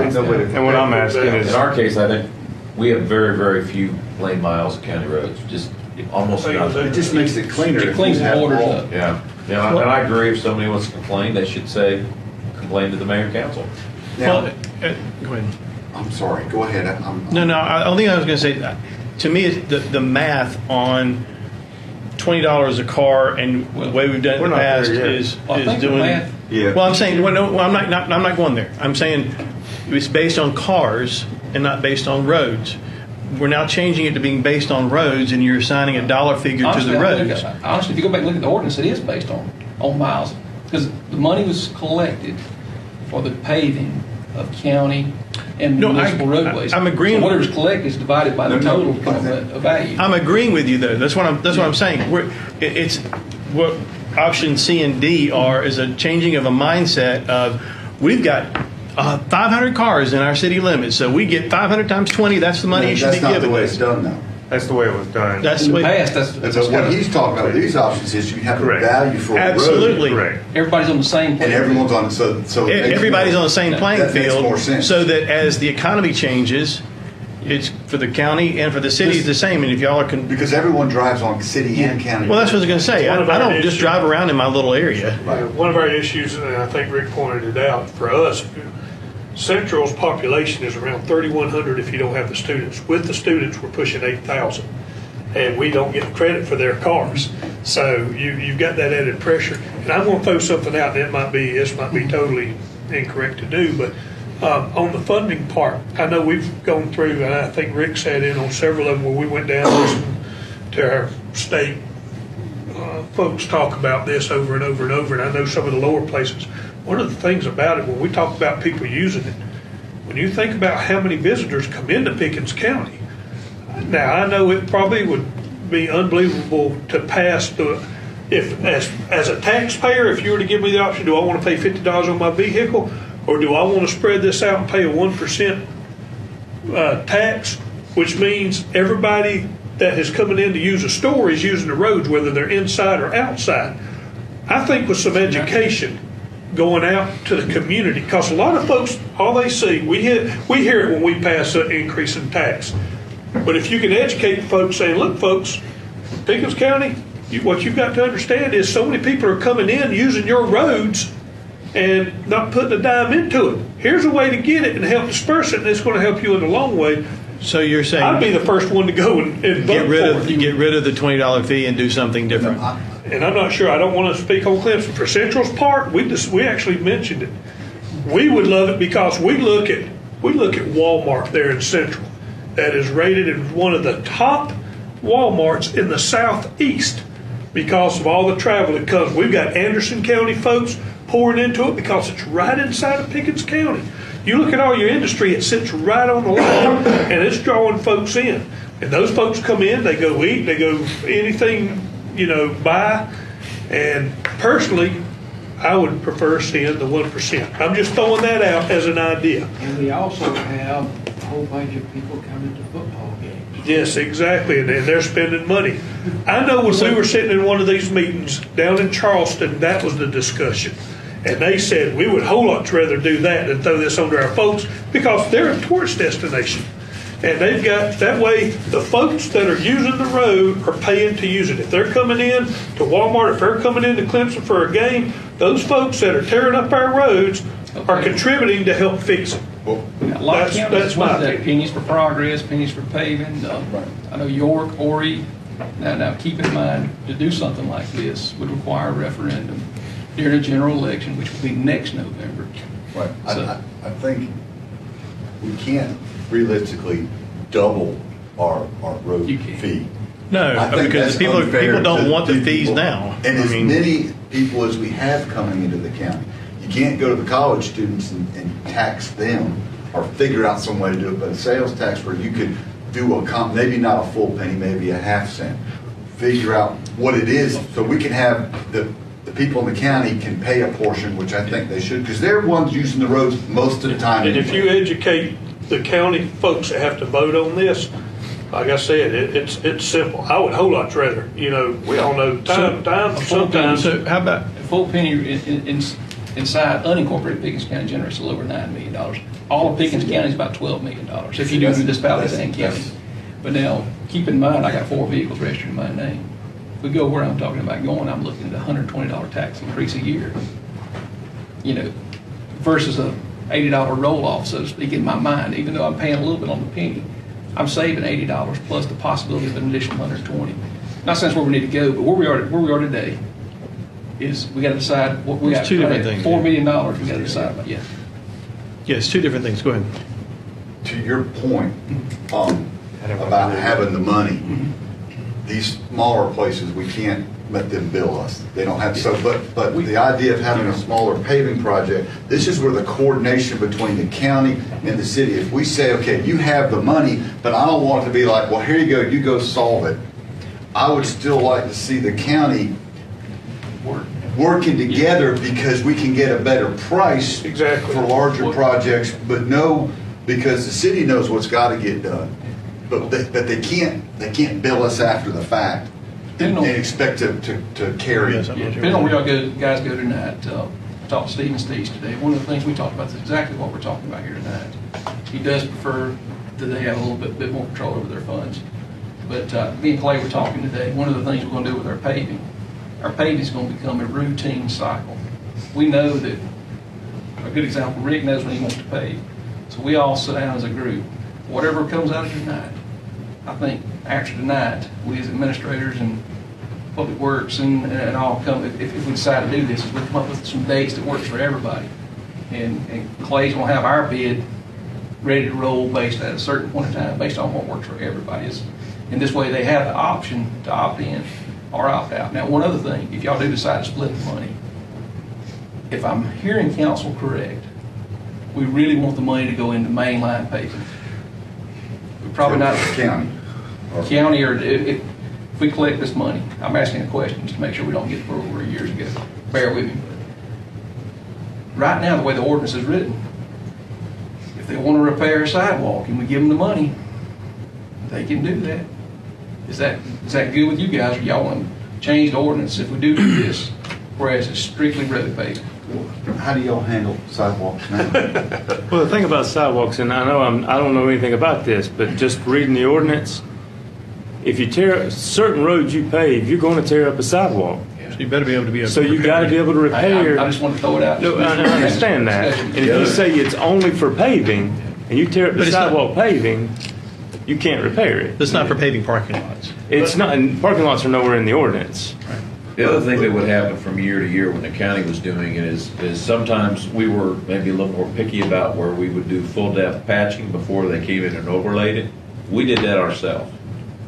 Gotcha. And we purchased a real expensive pothole patching truck. It's one of those trucks that you've got the machinery to tear up the road, to store the spoils, keeps your asphalt hot. It's got the vibratory, it's got the whole bit. And so before the county came in, we went out and marked and did our own full depth patching if we had advance notice. And then we also scabbed back the sides of the road. So that the only thing that the paving person had to do was show up and overlay. Yeah. Do we have a truck by that? We do not. That's a great coordination effort right there. Yeah. The problem is a lot of times if we didn't get word soon enough, we couldn't get it done. Well, and then here's another good example. In our paving list for this year, we have one long stretch of road, it's on Elm Street, that we know that we also have a sewer force main going in. So when we bid this, we're going to give them a deadline between this date and this date, but you can't do this section of Elm until we're out of there. So we can give them more direct instructions on when they can start on that specific section of roadway. If we give them the funds, then they're in charge of the cities. Right. And if they spend it however they spend it, and if they decide to do all new sidewalks, It's on them. and then people are screaming, It's on them. it's on them. And now my question for clarification purposes, because I didn't get it straight a while ago, I know you'd much rather get $20 per vehicle registered in your municipality because that's a bigger pot of money. I know you'd much rather that, but can we all agree that a dollar figure per mile is the fairest way to split the money up? That's fine. I mean, So, And I've talked. I think it was pretty close if you go back and look. It is, it's within a few $1,000s. It's not a huge windfall either way. Right. The city of Liberty's on board with, I kind of, and I said city's on board, I talked to Bruce, if y'all decide to go with this option, it's a workable option for the city of Liberty. I'd City like- of Easley, Stephen said he would prefer to have the $20 just because it makes it easy where the big windfall comes in on money. But What about Pickens? Pickens, actually I talked It's- to David Owens and David Polson, and both of them are on board. I think you heard that conversation in my office last week, so. What would it take to take the county roads and transfer them to the cities? I talked to Ken about that today. Ken, Well, I mean, generally, the model is the way the state does it to us. You know, they devolve it on us. But we wouldn't want to devolve it on them. I mean, we're not, they're not a subdivision of us, so it'd have to be some kind of agreement between us that here's the money, here's the road. We can Is do it that. going to be an MOU or? Yeah, I mean, it But would see, be- that's something you have to renew. I want to Well, no, it has to be basically something you say, record with the these are now registry yours, and then no future council can come along and go, well, we're going to take those back. Right, we'd have to come up with some type of formula under which they would agree to take it. So it would have to be something we'd have to agree on. Obviously. Can I chime in real quick? We don't have a database that shows county, like Central and Clemson. we do, actually. And a lot of this file that we're gonna share with you guys, will show all the data that he was talking about today. It was That's just, what I was. just a very large, and actually. Because I think that would help the Everybody. conversation, Okay. knowing the percentage of what the county. Ours is going to be very minute. Another question. Yes, sir. But I'm forgiving you the money. Please understand that. We're giving you the money to go with each mile we give. If we do this, and we say, okay, we do option D, which is where I'm looking to go, how quickly can we get them the funds? Because here I'm thinking Clemson's got to get their pavement done before. Tell you where we Fall. are today. Actually, knowing where we are and how long it's gonna take to get the bid on the street, and then when the pavement's gonna be complete, we could probably cut checks for the municipalities as early as tomorrow. I mean, just to be honest with you, and I say this is through June, now, keep in mind, this money we're talking about right here is gonna put a Band-Aid on the problem. This is not the fix. No, I'm just talking about taking, because we've really done it in service or injustice to. We have. And so, but I want to make sure before we do that we have an understanding on the roads. I don't want to say, here's a check and we'll work the roads out later. I want to give you the county roads and you be willing to say, okay, we're going to take them. And then You want it's us to have Ken draft up terminology, maybe we can get We rid. could do just an intergovernmental agreement, couldn't we? Yeah. yeah. So I'd like to make a recommendation to come from council that we work towards number D, or item number D, letter D, where we are using the math on the value of the roads, that we work with each of the municipalities on the intergovernmental agreement to where they get the roads and they're responsible for both county and city.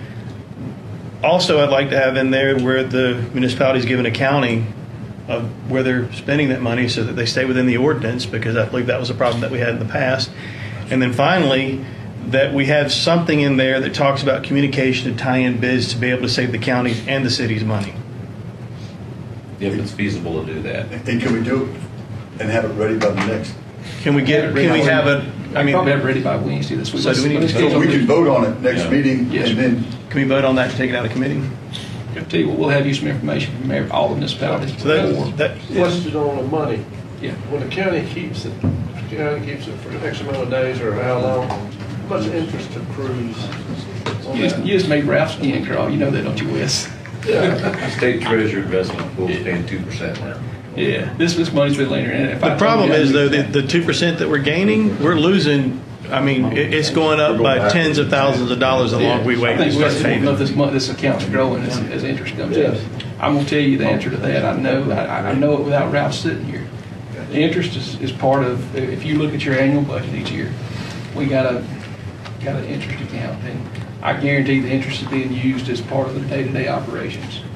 But the problem is that interest is lower than the cost going up on these. That's what I'm And saying. that's why I Yeah. think this needs to happen as quickly as possible. So give us this week and let's. That's my recommendation. I'll I mean, second your recommendation. Second, but on that, we're going to call the question on this because we're talking about it too long. All those in favor of taking this out of committee to full council at our next full council meeting, signify by raising your hand.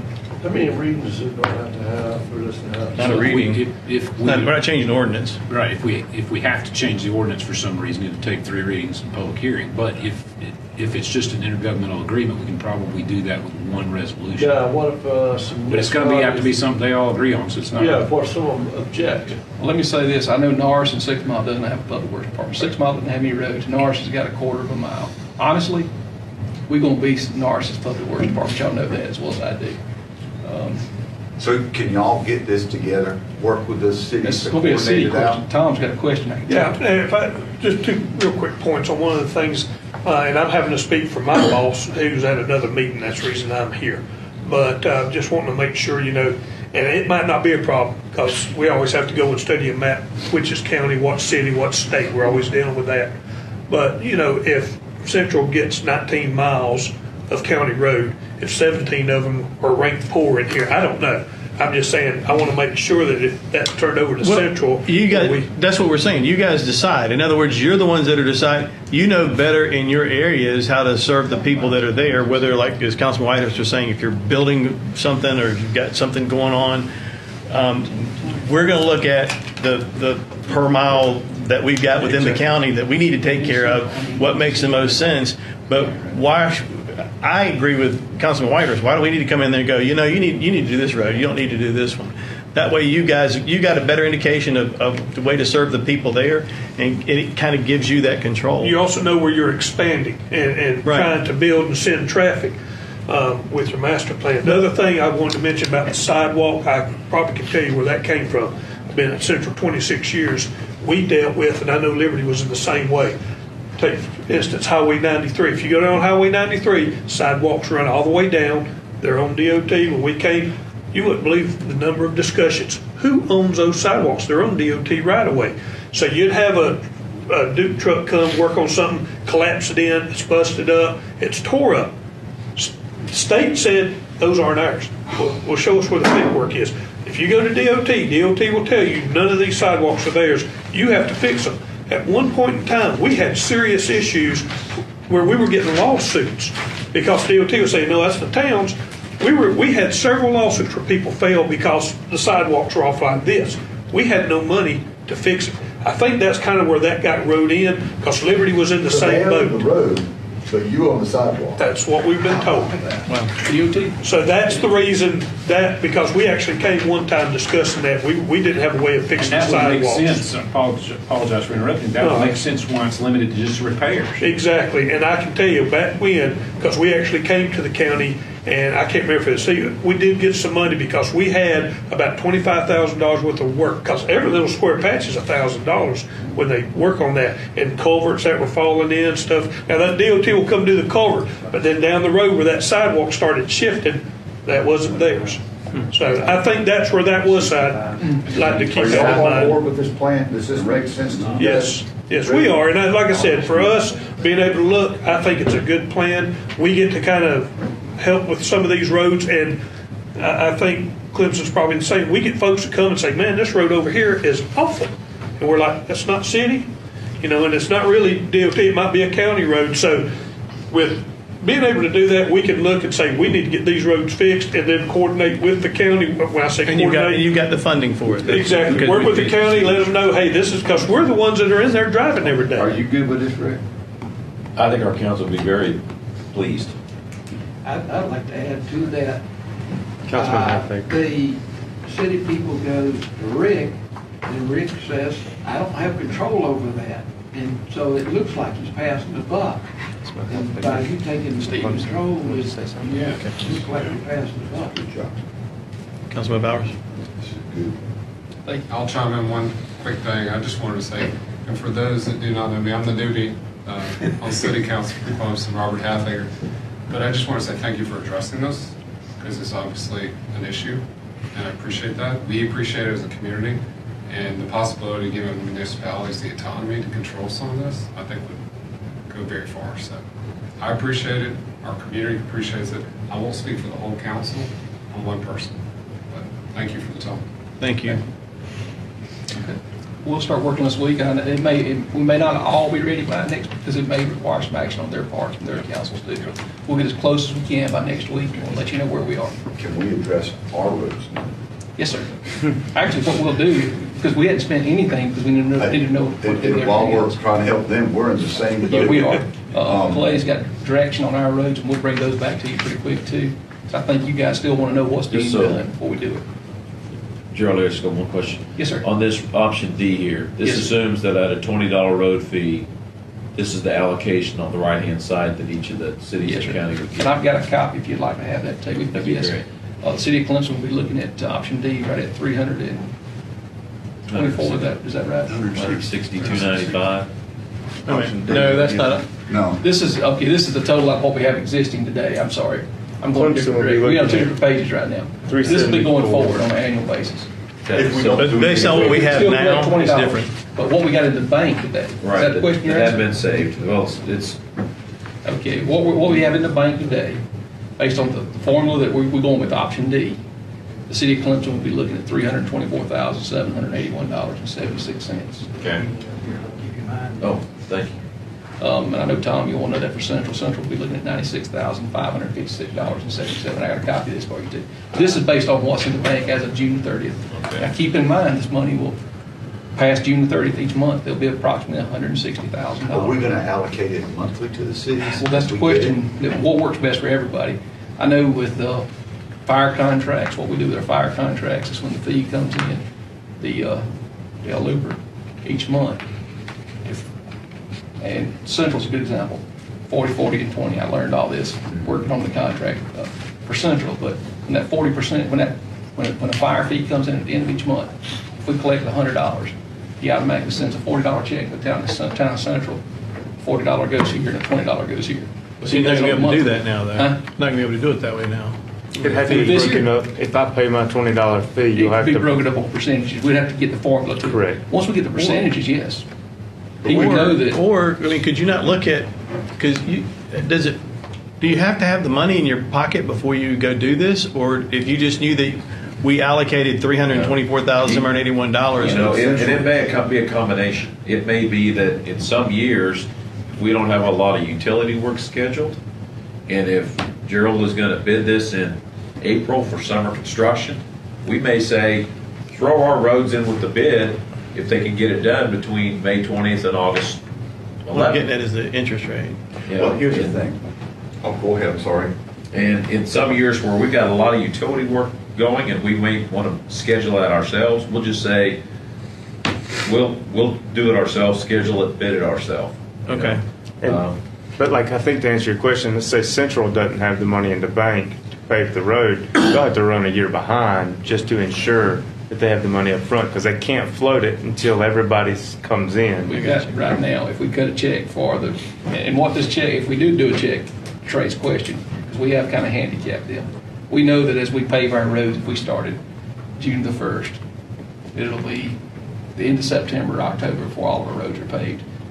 I think from a county standpoint, to kind of get them started, we could probably give them their allocation that takes them through June the 30th immediately, and kind of wait on the rest of ours to come in and catch up to June the 30th. And then starting in July, August, and September, we can decide if we do it monthly or do we do it quarterly or do we do it annually. I get your point about interest, but I think what you're saying is the interest that money sits in If the bank. it's sitting there until they need it, then it's been earmarked for them. Here, my only, I see what you're saying, but then we're playing games Yeah. with money that we're giving. If they want to hold it in interest, if I like it, get it off our books. When we get it, you Give it get to it, them and they that gives deal you with the total control to do what you want to. And then we're not playing games of, well, we're going to hold your check till you need it, and you got to put a requisition, okay, I and see then we what got you're to saying. figure out when you're going to bid this, and God, we need that, but you know. I see what you're saying. It may complicate So it. you For do Dale, is- the cleanest, easiest way is when Dale gets $20, 2.2% of that $20 Like a fire. is going straight to Central. Because automatic checks each month. And every month you get a check, and then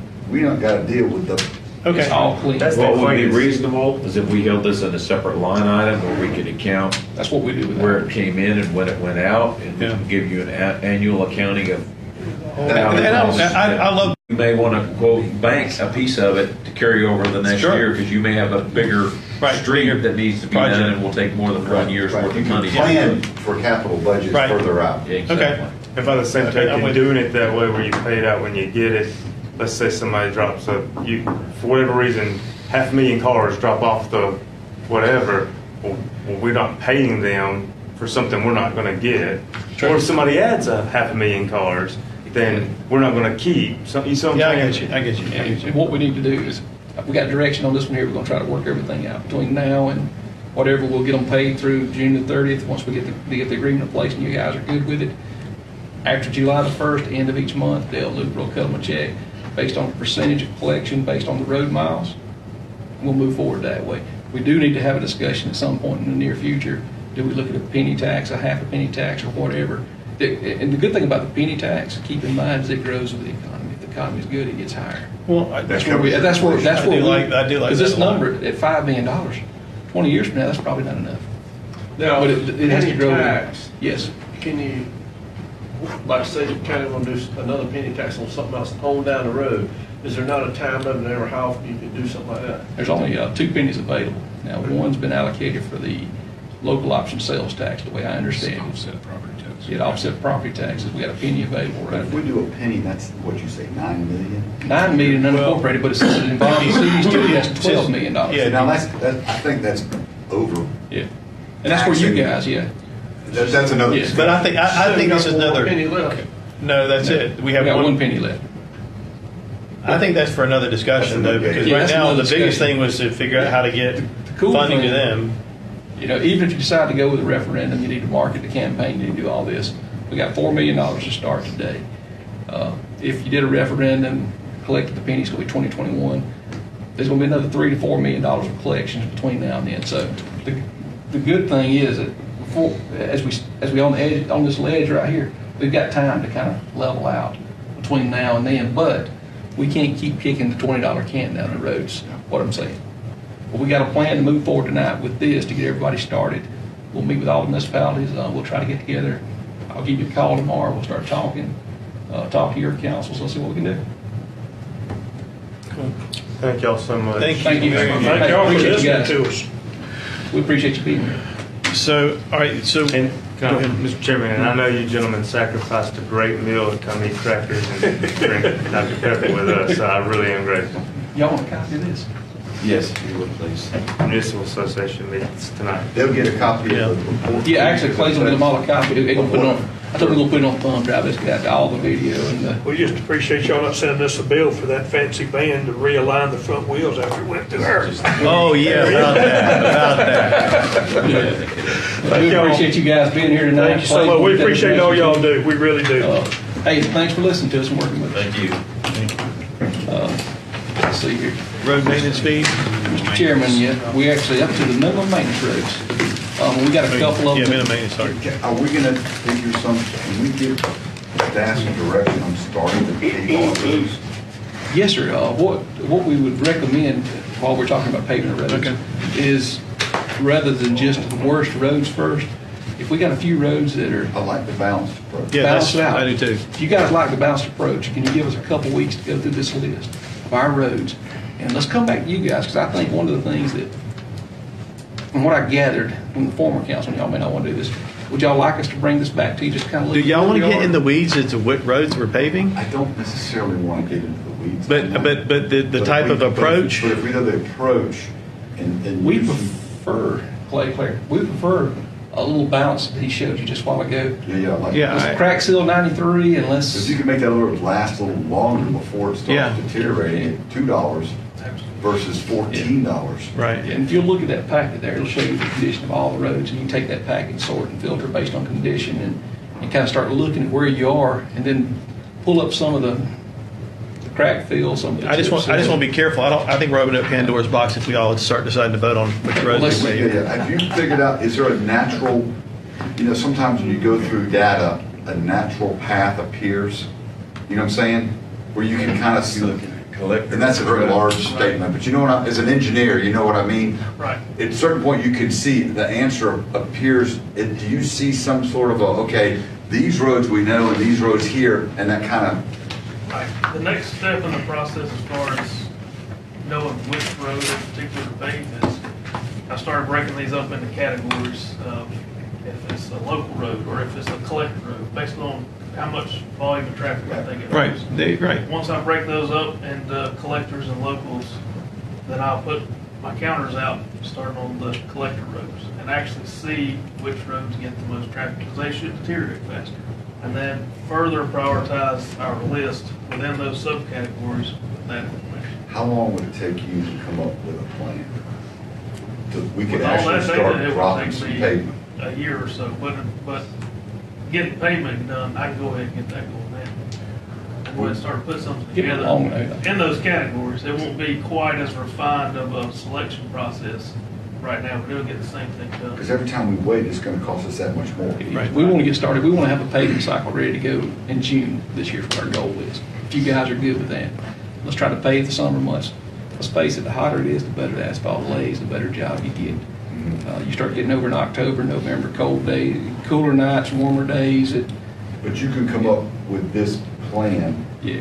and ready to roll, like, I agree with you, we'll need to get in the weeds, Okay. but We'll But a update you balanced as we go, approach. but we'll let you know where we are and move forward. I think that's what the survey, the survey kind of tells you what you need to do. And if we can continue to do this survey every 4 to 5 years, Yeah. Clay will have a lot better understanding the next time we do a survey. These It's going to surveys, tell us where we got to. we realized one thing from the last survey, we waited too long to resurvey. The roads are fluid. I'm telling you, cat buses is the worst thing that ever happened to a county road. what is it, 18 wheelers, like 40,000 cars? 48,000 cars. Or something like that. It's It's gosh, a it's ridiculous terrible. amount of cars. But yeah, we'll have something in place then. We want to have a paving cycle starting in June. But we need to look at starting limiting what kind of vehicles on certain county roads. We just do like, the Go put up a bus toll. pay a huge tax because of the damage they do to the roads. They do. And maybe there needs to be something put on a cat bus with it. That bendy bus, when it goes around those curves, it's Old Central Road. We spent almost $1 million doing a reclamation on Old Central Road alone. And a lot of it was because when that bus went around the curves right there, it tracks the edge of the road there, and it wasn't designed for a bus in the first place. Riding that edge of the road, and you just kept coming across. Do they pay the same, do they pay a higher user fee for larger vehicles like that? It's a question I don't know since Clemson owns it. Do they even pay a user? That's fee? the question I got. I don't know the answer to Or if that. somebody owns a 18-wheeler, I mean, I know they pay a higher fuel charge. I bet the road fee, though, according to that, would be the same thing. $20. $20. And I say, to me, But the that's fuel's something for we need to federal maybe. road. Yeah. The fuel fees for federal Yeah. roads or state roads. State Right, but I'm just saying that Yeah. they pay it because they're. But yeah. That's correct. That should be But something these when we get into the discussion They're not on paying Do anything. that pay the more. fees. To go to these school buses. If you go to the we're going- PD, They're not paying anything. Yeah. It works out. That's what they we got a couple minimum maintenance roads in the hopper as well tonight. Now, I think we got two, which is, Steve, what's Steve's road's name? Terrace Court And Fire. and then Fire Lane. And then we also got the Greer Drive. All three of these roads are similar. Minimum maintenance roads. This program was put into place, I don't know if you know the year it was put in place. In 2007, is the Yeah. 2004 was the original ordinance. And what this program done is, we have a lot of so-called mobile home parks, developers, and private residents that built roads, built or had homes put on roads. And we got a Division II road maintenance ordinance, is that right, Chris? Division II, basically is what a contractor's required to follow. He has to come in, and Chris, do you want to speak to that, or you want me to? I will if you want me to. Go for it, man. Explain to them what a contractor or somebody building a roadway is required to do. Well, Clay's the road guru, so he'll probably do better than I can. But essentially, if anybody wants to come do a project, residential project, we have certain minimum requirements for road construction. And Clay ensures that those road plans meet our minimum requirements. Those roads are built, he can either keep them as private, HOA or POA maintains the roads, or he can, in turn, after a year of maintenance, turn those over for county maintenance. They're required to put a bond up to ensure. There'll be a maintenance bond that he'll have to put up that's good for a year to ensure that the road will hold up prior to it becoming county maintained. Or even a private road, you can stop with the bond. Right-of-way requirements, Right-of-way requirements, 6-foot minimum right-of-way. subgrade requirements, Yes. overlay requirements for Overlay asphalt. requirements. Yeah. And all the driving surface, it could be binder and asphalt, or just asphalt, just depends. And the difference between minimum maintenance roads and that right there is somebody coming in building a subdivision or building a roadway that they want the county to maintain. And keep in mind, local government's not in road construction business, we're in road maintenance business. In my opinion, now this is my opinion, I'm probably off track, I'm not telling you what we have to do, but this ordinance was put in place many years ago to assist residents that made some poor decisions. When I say poor decisions, a lot of times you pay for what you get. If you buy a house on a private drive, the infrastructure cost is a lot less. And you get the house at a better price, but in turn, you got maintenance costs that are associated with maintaining and keeping that road up going forward. Well, a lot of places in the county has dirt roads and gravel roads that people just can't get up to their house anymore. And this was put into place to kind of help them get to their house. And the county basically comes in and builds them a road. Now, keep in mind, the ordinance kind of has certain requirements. It's got to be in existence, continues for general public for years, for 10 years prior to the date. Must border at least 2 separate property owners. Or two properties must connect to one federal, state, or county road. Must have served for a period of 10 years, at least 4 homes. Has to have right-of-ways and so forth and so on. We've taken these roads in, and most of them are in pretty poor shape. Is that a good statement? A lot of them's impassable. Yeah. So wait a minute. You mean to tell me that when we have a house at our property, pops at the top of the hill, like the house down here, and we had gravel driveway, Yeah. I could have come to the county and said, y'all need to pave this road? You had We 4 been here houses. We've got 4 houses on there, been used for at least 10 years. 10 years, the houses Everyone's got to sign on board with it, everyone's got to agree. got to be with it. right-of-ways and so forth and so on. But I can get a free driveway or You get a free paving. free? Well, now- Gravel and tar. The council had to start tarring and graveling. Remember that y'all put a program in place. So white, it's kind of white looking. Yeah. Yeah, council put a program in some years back that wants to start tarring and graveling roads. Guys, it's a good thing for the homeowners. I want you to know that. And we as government, we should take care of our property owners. We should assist them in trying to find ways to do the things they need to do. This is not what we need to be doing, though, in my opinion. What we need to do is treat those roads exactly like we treat the Division II roads. You know, we understand that you need assistance from government. This is where Ken can help out. Our recommendation is that we stop taking minimum maintenance roads. We got 69 minimum maintenance roads in our system right now today. We got one road right here that we're looking at, we got a request on today. It'll cost us about $40,000 to get it to where it needs to be. $40,000 that we don't budget for. Now, what we're recommending we do, or we're asking council to consider, I want to make sure I word this right, is kind of slow down the minimum maintenance program. And let's treat everybody the same. Trey's taught me one thing, is that I guarantee when I present a contract to Trey, the first question he's going to ask me is, are we treating everybody the same? This year it doesn't treat everybody the same, in my opinion. What we need to do is we need to help those homeowners figure out how they can fix the situation they're in. And there's ways to do it. Sedgwood's a great example. Sedgwood, they want a street light and they want certain things done in their neighborhood. They didn't come to the county and say, hey guys, it's dark in my neighborhood. They came to the county and said, look, we got a problem. We want to fix it. How can we fix it? You know how you fix it? They create a special tax district for that area. They pay for the additional infrastructure. But we want to do something similar to that. As these roads come to us, we'd like to help walk the homeowners through the process of creating a special tax district. Then they could come to county council with the request. You could approve it. They could pay for they could actually bond it. Basically, the county would bond it based on their special tax district. They would make payments over the next X number of years. They'd pay the bond off themselves, but they'd bring it up to standards immediately. We'd accept it and maintain it from that point forward. And basically, they are paying to get their road. They would be in the same rules that Yes. the contractor do. Yeah. He makes a neighborhood. Now, if we're going to stay with a minimum maintenance road, we got 2 we need to talk about tonight. If we go in another direction, we got to. But where do you guys want to be? I like the idea of going the other direction. I don't think the minimum maintenance road is a sustainable plan at all, because we're bringing in rough roads, that we're constructing roads, and that, like you said, we shouldn't be in the business of constructing roads. Y'all may disagree with me on that, but I really feel that way. But if you use the special purpose task district like Sedgwood did to bring it up to the same standard we require a contractor to, it's a lot easier to maintain a true road than it is a rutted out. What does it look like doing a tax district on the example you gave? Half mile, 3 mile, or half mile, quarter mile road for 4 houses? Here we go, let's show my Terra Court. Yeah, Terra Court, we got a map of Terra Court. How would that look with tax? That right there, you're looking at, I think it was estimated at 40,000, I hear that number right today, Clay. So how could they?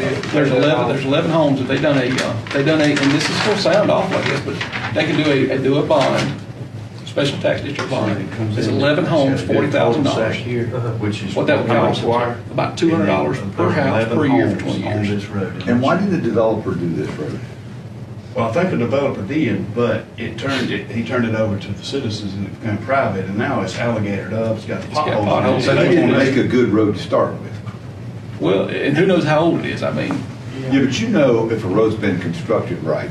A lot of by these. looking at it from the start, no matter how old it is. If it's in residential, it shouldn't have, it's not a through street. You shouldn't have 18-wheelers on this road right here, so just normal traffic, it should have. We got several like that. Yeah. So would, And obviously, would a house with 4 homes be able to pay something off? They're not. Absolutely, there you go. Would it? You'll never get it paid off. No, So what's the solution to that?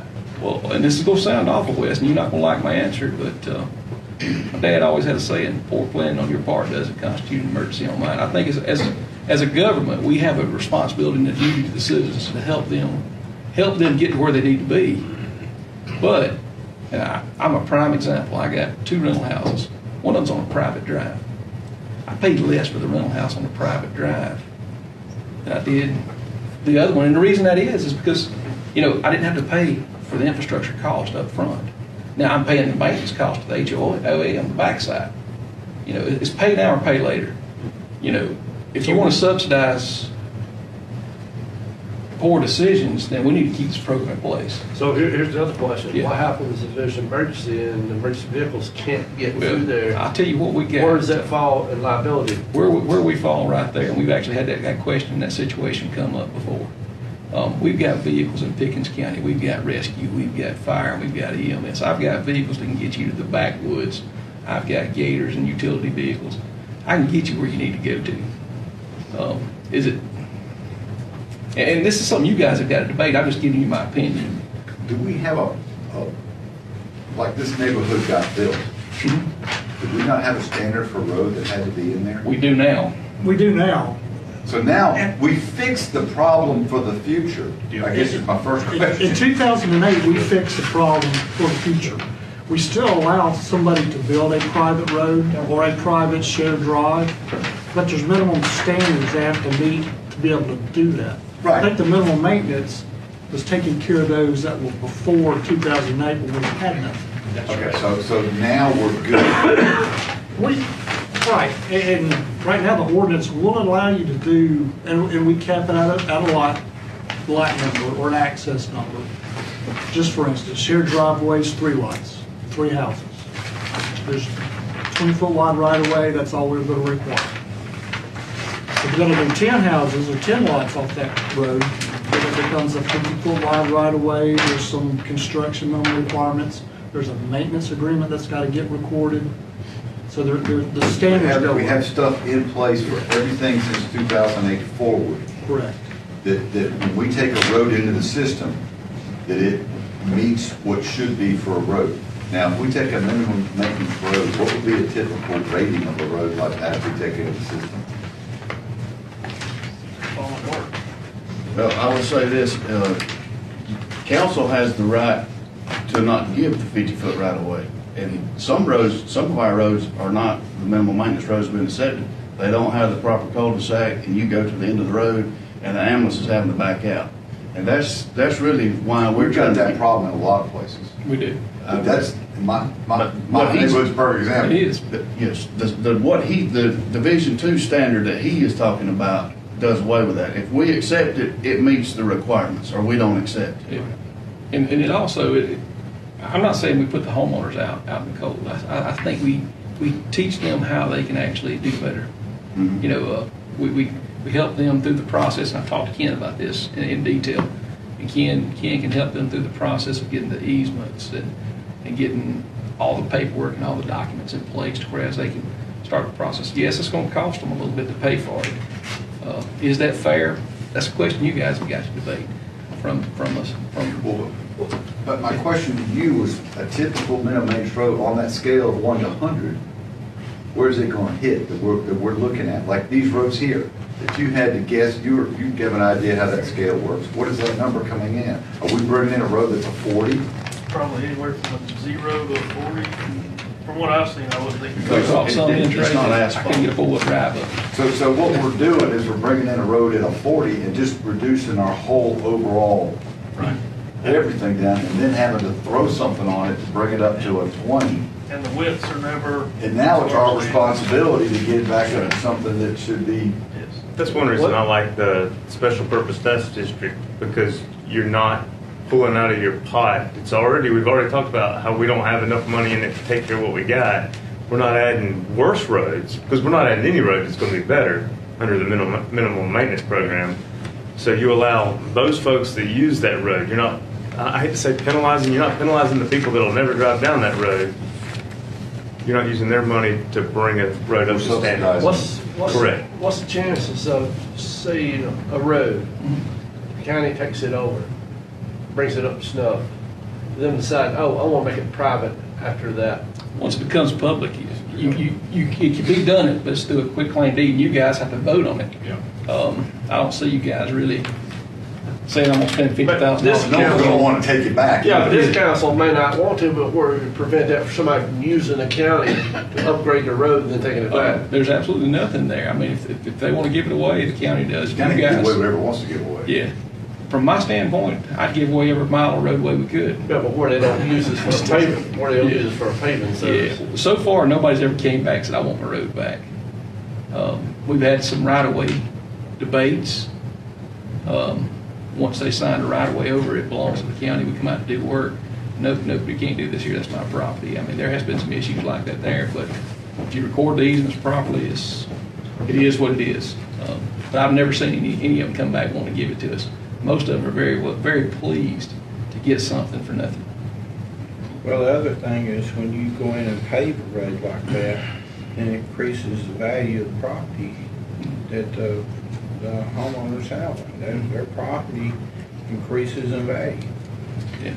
Is it possible, I'm just throwing out something totally different, that, let's say the county came in and upgraded that road, okay? But we put a fee onto them on their property tax to pay for it over time. That's kind of what we're talking about there. Exactly, but not necessarily a special tax purpose district.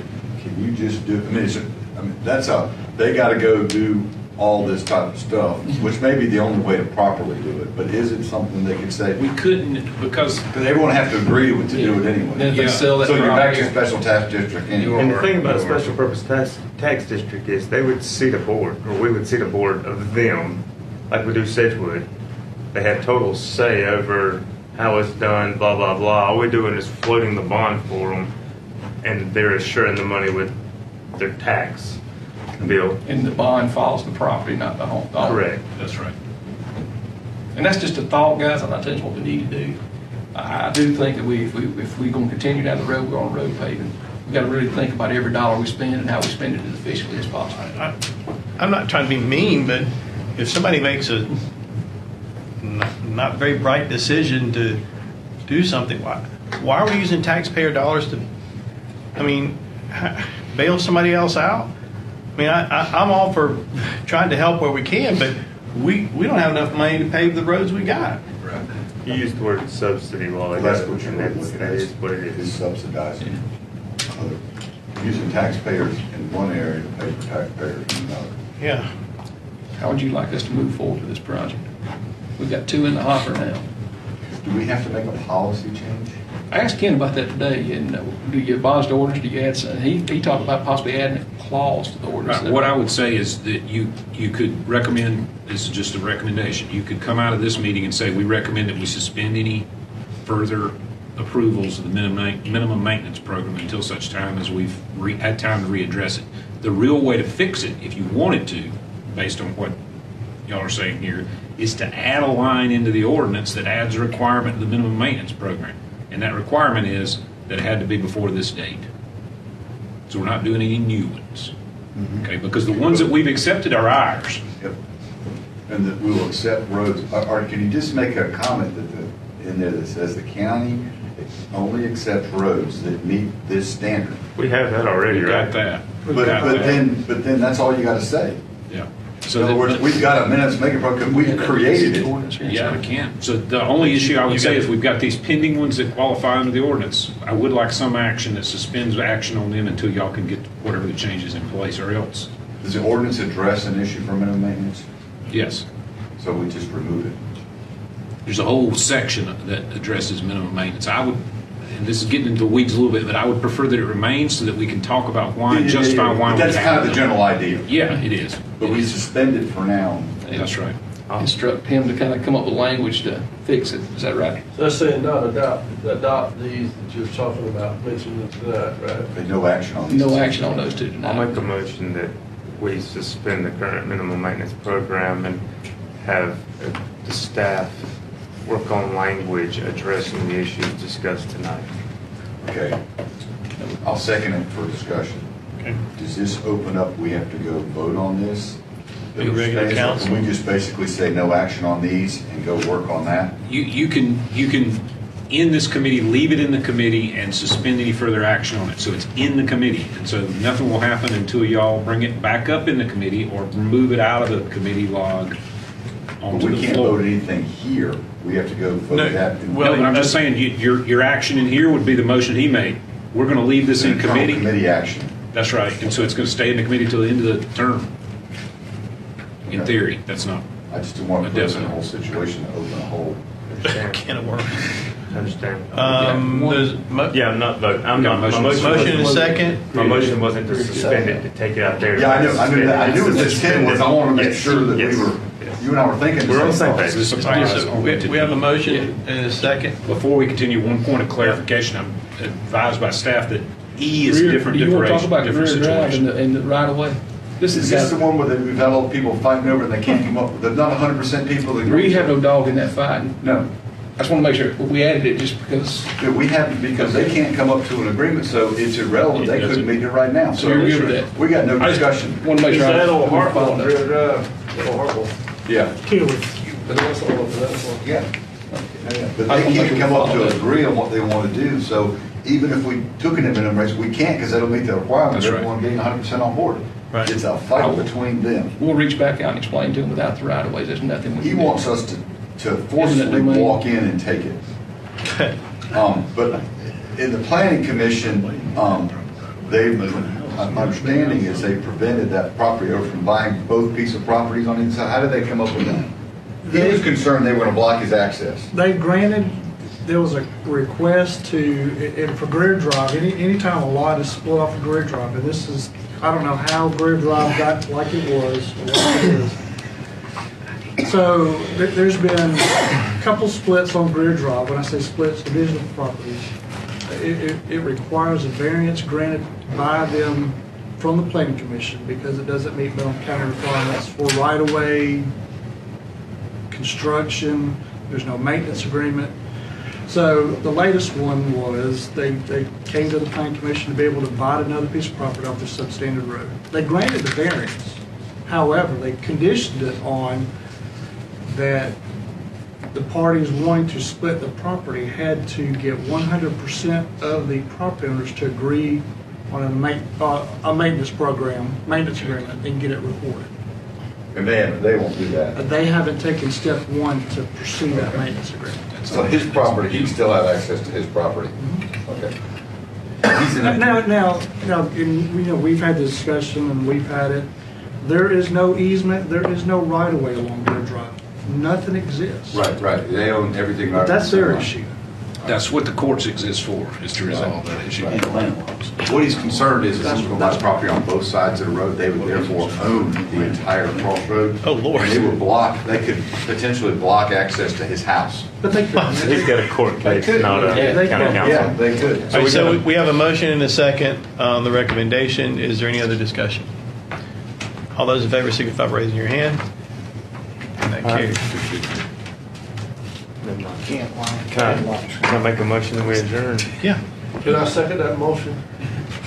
Y'all just did. Any other discussion? All those in favor signify by raising your hand. We are adjourned. Thank you, guys. For point.